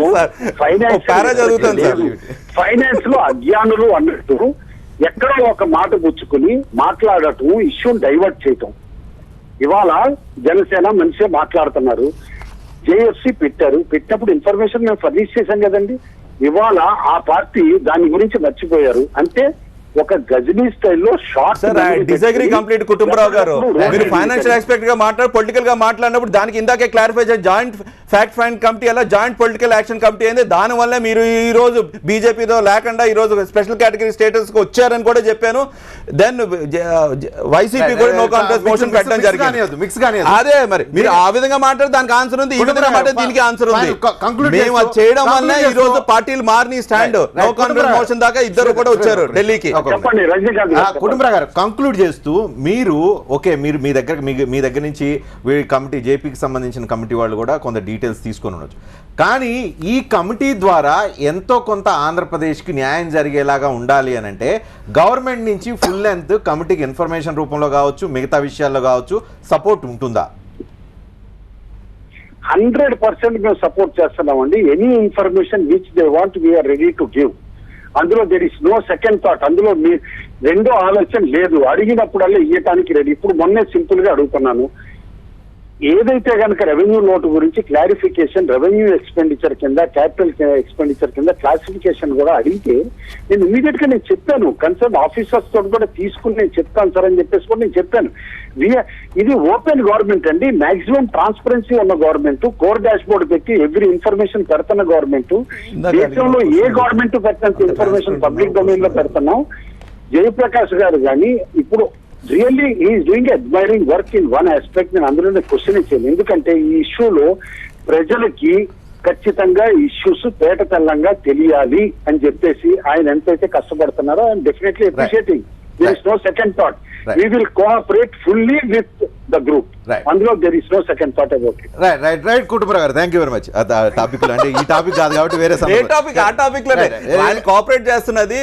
ఢిల్లీ నుంచి వచ్చిన ఫండ్స్, సెంట్రల్ గవర్నమెంట్ నుంచి ఫండ్సే కాదు, వాళ్ళు రేజ్ చేసిన ఫండ్స్ కూడా డీటెయిల్స్ ఇస్తే జేపీ గారు కూర్చొని దాని మీద డిబేట్. జయప్రకాష్ గారు, లాస్ట్ గా ఎప్పటి లోపల దీన్ని అవుట్కమ్ ఎక్స్పెక్ట్ చేయొచ్చు? ఇప్పుడు జేఎఫ్సీ అప్పుడు కూడా నేను చెప్పాను, నెలలు పట్టదు, వారాలు మాత్రం. 2 వారాల్లో ఖరారు చేశాం ఉన్న సమాచారం మేరకు. ఇది కూడా ఇప్పుడు ఫలానా డేట్ అండ్ డెడ్ లైన్ పెట్టాను అవసరం కాకుండా అదే రీతిన నెలలు పట్టదు, వారాల్లో. సో వారాల్లో కంక్లూజన్ 2-3 కావాలి. ఒకటి విషయం కూడా చెప్తాను, ఏం కావాలని చెప్పినది. ఒక 3,820 కోట్ల రూపాయలు చట్టంలో ఉన్న లోపం వల్ల ఎక్కడ అసెస్మెంట్ జరిగితే అక్కడేమో ట్యాక్సులు వసూలు చేసుకునే అధికారం 2 రాష్ట్రాలకు ఇచ్చారు. గవర్నమెంట్ కనుక లైబిలిటీస్ ఉన్నట్టయితే ఎక్కడ ఆ ఫ్యాక్టరీ కానీ లేకపోతే ప్రాపర్టీ కానీ ఉంటే అక్కడ బాధ్యత ఇచ్చారు. దాంతో ఏమైంది, ఆంధ్రప్రదేశ్కి 3,820 కోట్ల రూపాయలు నష్టం వచ్చింది అంచనా వేశారు. ఇది ఎక్స్పర్ట్స్కి వచ్చి నిర్ణయించాలి. నాకు ట్యాక్సేషన్లో ఎక్స్పర్టీస్ లేదు, ట్యాక్స్ ఎక్స్పర్ట్స్కి వచ్చి చేయాలి. అట్లాగే రెండోది స్పెషల్ కేటగిరీ స్టేటస్ కనుక వచ్చినట్టయితే ఏమేమి పద్ధతుల కింద ఎంత వస్తుందని చెప్పినది నిపుణులు, ఆర్థిక నిపుణులు అంచనా వేయాలి. ఈ 2 ప్రధానంగా 2 గ్రూప్స్ కూర్చోవాల్సి ఉంది. మిగతా సమాచారం కొంత సేకరించాలి. ఇదైన తర్వాత ఇక కార్యక్రమం అంతా కూడా ఢిల్లీతో కూర్చుని, ఇప్పుడు మేము ఎలా కన్విన్స్ అయ్యామో వాళ్ళని కనుక, వాళ్ళు కూడా మనలాంటి వాళ్ళే కదా, వాళ్ళు వేరే మనుషులు కాదు కదా. ఈ దేశంలో ఒక వ్యవస్థలో పద్ధతి ప్రకారం పనిచేస్తున్న వాళ్ళు. ఇక్కడ బయట కూర్చున్న మాత్రం చేత వీళ్ళు వాళ్ళకంటే తక్కువ కాదు, లోపల కూర్చున్న మాత్రం చేత వాళ్ళకంటే ఎక్కువ కాదు. రాష్ట్రంలో వాళ్ళే కేంద్రంలో పనిచేస్తారు, కేంద్రంలో రాష్ట్రంలో పనిచేస్తారు. అక్కడ కూర్చోగానే వాడు మహారాజు అయిపోయాడు, కొమ్ములు రావు వాళ్ళకి.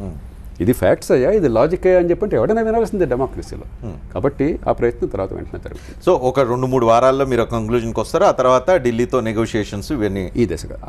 తర్వాత దీర్ఘకాల పని కూడా చెప్పాను మీకు, ఫెడరలిజం గురించి అది కొన్నేళ్లు పట్టాలి. అది ఓకే, కానీ ఇమీడియట్గా అంటే ఏపీకి సంబంధించిన ప్రజలు ఓకే దీని ద్వారా ఏదైనా ఒక ఎక్స్పెక్టేషన్ ఏమైనా పెట్టుకోవడానికి మీరు ఎవరిని ఎన్నుకున్నారో ఆ ప్రభుత్వాలు అడగండి అయ్యా. మేము మీతో వాళ్ళు రాజకీయాలు చేస్తున్నారు, కంప్లీట్ స్టేట్ సెంటర్ రాజకీయ అధికారం నా చేతుల్లో లేదు. చేసే పని మా చేతుల్లో ఉంది, ఫలితం అక్కడ ఉంది. కాబట్టి ప్రజల నుంచి నేను ఆశావాదిని కాబట్టి ఖచ్చితంగా మనం చిత్తశుద్ధితో పనిచేస్తే ఫలితాలు వస్తాయని విశ్వసిస్తున్నాను.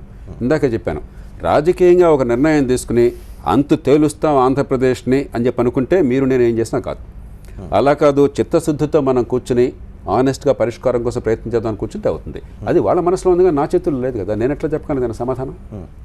మీకేమనిపిస్తుంది, ఏమన్నా సాధించగలుగుతాం? నేను నమ్ముతున్నాను. నేను ఎప్పుడూ కూడా, నేను ఇంతవరకు నమ్మకుండా ఎప్పుడు మీరు చూసారు మీరు ఎవరిని కూర్చొని పరిస్థితి నేను తప్పు చేస్తే విమర్శించాను, నిర్దాక్షిణ్యంగా ప్రతి ఒక్కరిని విమర్శించాను. అదే సమయంలో వాళ్ళతోనే కూర్చొని చేతన మంచి చేయడం కోసం ప్రయత్నం చేశాను, కొన్ని విజయాలు సాధించాను. కాబట్టి నేను నమ్ముతున్నాను. రైట్. ఫైనల్గా మనతో జీవీఎల్ నరసింహరావు జాయిన్ అయి ఉన్నారు. ఆయన బీజేపీ జాతీయ అధికార ప్రతినిధి, ఆంధ్రప్రదేశ్కి సంబంధించిన వ్యక్తి. జీవీఎల్ గారు, మీరు డిస్కషన్ ఫాలో అవుతున్నట్టున్నారు. ఇక్కడ ఒక ప్రెజర్ గ్రూప్ ఇంకోటి తయారైంది. ఈ ప్రెజర్ గ్రూప్ కొన్ని కంక్లూజన్కి వస్తామంటున్నారు, ఢిల్లీతో నెగోషియేట్ చేస్తామని అంటున్నారు ఆంధ్రప్రదేశ్ జరిగే న్యాయం గురించి. మీరు బీజేపీ జాతీయ పార్టీ, ఢిల్లీలో అధికారంలో ఉన్న పార్టీ, దీన్ని ఎంతవరకు కన్సిడర్ చేస్తుంది, యాక్సెప్ట్ చేస్తుంది? కనీసం డైలాగ్ ఓపెన్ చేయడానికి మీరు సిద్ధంగా ఎంతవరకు ఉన్నారు? తద్వారా ఆంధ్రప్రదేశ్కి ఏమన్నా జరగాల్సినవి ఉంటే వాటిని జరిపించడానికి మీరు స్వాగతించగలిగే పరిస్థితి ఉందా? రజనీకాంత్ గారు, ప్రజాస్వామ్యంలో పత్రికలు కానివ్వండి, టెలివిజన్ ఛానల్స్ కానివ్వండి, మేధావులు కానివ్వండి, వారి ఆలోచనలు ఎప్పుడూ పబ్లిక్ గా తెలియజేస్తూనే ఉంటారు. అండ్ అన్ని ప్రభుత్వాలు కూడా పబ్లిక్ ఒపీనియన్ కానీ, ఎక్స్పర్ట్స్ ఒపీనియన్ కానీ ఎప్పుడూ బేఖాతరు చేయవు. తప్పనిసరిగా వాటిని వాటిని కన్సిడరేషన్ లోకి తీసుకుంటాయి. కానీ ఇప్పుడే జయప్రకాష్ నారాయణ గారు అన్న మాట నన్ను బాధించింది.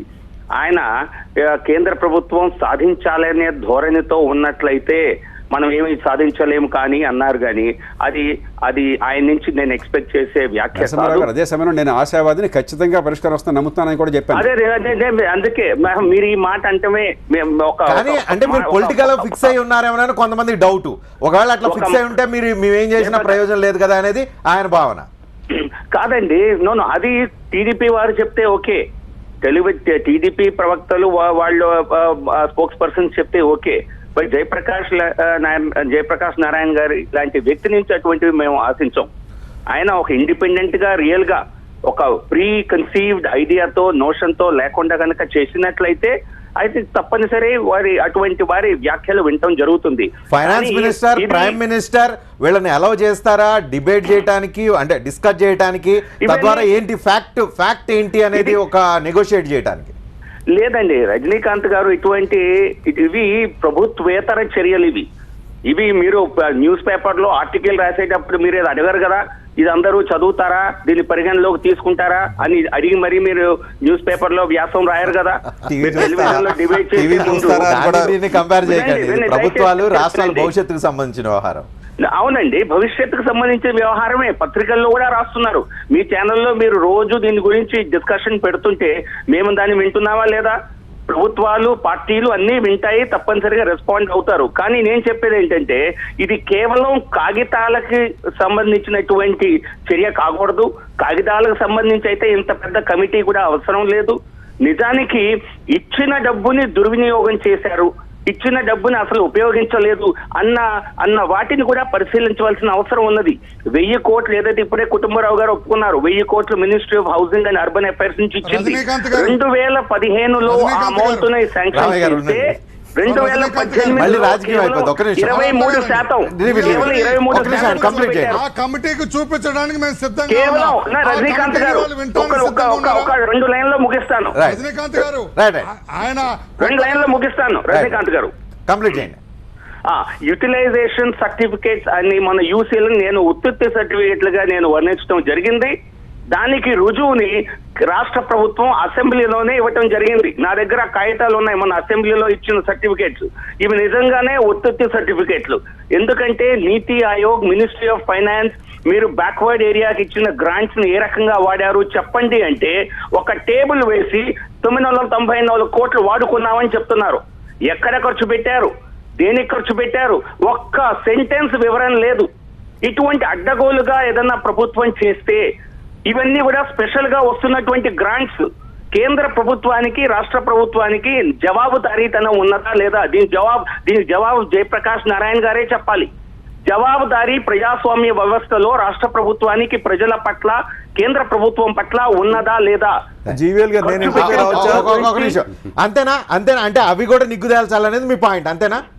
అది అసలైన నిజ నిర్ధారణ. అది కేవలం కాగితాలు కూర్చొని అనాలిసిస్ టేబుల్స్ వేసుకోవటం కాదు. వాటిని మేధావుల్లాగా వీరు పబ్లిక్ లో ఉన్న ఇన్ఫర్మేషన్ తోనే చేయగల కెపాసిటీ వారికి ఉంది. అసలు నిజ నిర్ధారణ ఈ డబ్బు ఎక్కడికి పోయింది, ఈ డబ్బు ఖర్చు ఎందుకు పెట్టలేదు, అసమర్థతకి కారణం ఏమిటి, 1,00,000 కోట్లు అడిగే ముందు మీరు 1000 కోట్లను ఖర్చు పెట్టకపోవటానికి మీ అసమర్థత కాదా? ఇవి కూడా తేల్చవలసిన అవసరం ఉంది కదా. లేకపోతే కేవలం లెక్కలకే పరిమితమయ్యే ఆస్కారం ఉంది కదా. రైట్ జీవీఎల్ గారు. రాజకీయాలు పక్కన పెట్టండి. జీవీఎల్ నరసింహారావు గారు ఇప్పుడు బీజేపీ ప్రతినిధి కాబట్టి ఆయన వారి పార్టీ మాట చెప్పారు. వారు బీజేపీ, వీరు జనసేన, ఇంకొకరు తెలుగుదేశం ఉంటారు. ఆ గొడవలు పక్కన పెట్టండి. కేంద్ర రాష్ట్ర సంబంధాల్లో 2 రకాల నిధులు ఉంటాయి. రెవెన్యూ డెఫిసిట్ పూరించడం కోసం ఇచ్చారు, అది రాష్ట్రం ఫండ్లోకి వచ్చేస్తుంది. మీ ఆస్తిని మీరేం చేస్తారు, మీ శాసనసభ చట్టబద్ధంగా మీరు చేస్తారు, రాజ్యాంగబద్ధంగా సిఏజీ దాన్ని ఆడిట్ చేస్తుంది, ప్రజలకు మీరు పారదర్శకంగా చేస్తారు. తప్పు జరిగితే ఖచ్చితంగా చట్ట ప్రకారం చర్యలు తీసుకోవాలి. రెండోది టైడ్ గ్రాంట్స్ ఉంటాయి, ఫలానా పని కోసం ఇచ్చినవి. అక్కడ ఎలా ఖర్చు పెట్టారో వివరాలు మీరు చెప్పాల్సి ఉంటుంది. ఇది వెనుకబడిన ప్రాంతాల నిధుల గురించి ఆయన అదే అంటున్నాడు. కాబట్టి గైడ్ లైన్స్ ఉంటాయి, ఆ గైడ్ లైన్స్ ప్రకారం ఏదో ఇప్పుడు ఈ ముక్క లాభం లేదు. మనం లోతుకి వెళ్లకుండా సాధ్యంగా నాకు ఆ సమాచారం లేకుండా, పూర్తి సమాచారం లేకుండా, నేను నా జీవితంలో ఏనాడు కూడా విషయం మీద పూర్తిగా అధికారం లేకుండా నోరు విప్పలేదు. విప్పాక నేను వెనక్కి వెళ్ళలేదు. రైట్. సో మీరైతే ఈ ఏప్రిల్ మంత్లో అయితే ఒక సీరియస్ ఎఫర్ట్ అయితే జరుగుతుంది అంటున్నారు. ప్రయత్నం చేద్దాం. 45 లో ఒక 2 లైన్స్. ఇది సందర్భం కాదు. మనం మీరు మళ్ళీ లెక్కలన్నీ పెట్టుకోండి. రేపు టీడీపీ ప్రతినిధిని పిలిపిస్తాను. ఇప్పుడు టైం లేదు, నాకు కూడా టైం అయిపోయింది, అందరికీ టైం అయిపోయింది. సో రేపు ఇంకో రోజు ఖచ్చితంగా చేద్దాం. యూసీలకు సంబంధించిన చర్చ అయితే పెద్ద ఎత్తున జరుగుతుంది. బీజేపీ, జనసేన వాటిని లేవనెత్తుంది. తెలుగుదేశం వాటికి సమాధానాలు రేపు ఎల్లుండిలో ఏం చెప్తుందని చూద్దాం. ఇంకోవైపున ఫ్యాక్ట్ ఫైండింగ్ పేరుతో ఇంకో కసరత్తు జరుగుతుంది. అది ఏప్రిల్ మాసంలో జరిగే ఈ కసరత్తులో ఖచ్చితంగా ఆంధ్రప్రదేశ్కి న్యాయం జరిగే దిశగా, అటువంటి ప్రెషర్ క్రియేట్ అయ్యే దిశగా ఉండాలని చెప్పి కోరుకుందాం. థ్యాంక్ యూ వెరీ మచ్ అందరికీ. చూస్తూనే ఉండండి TV9.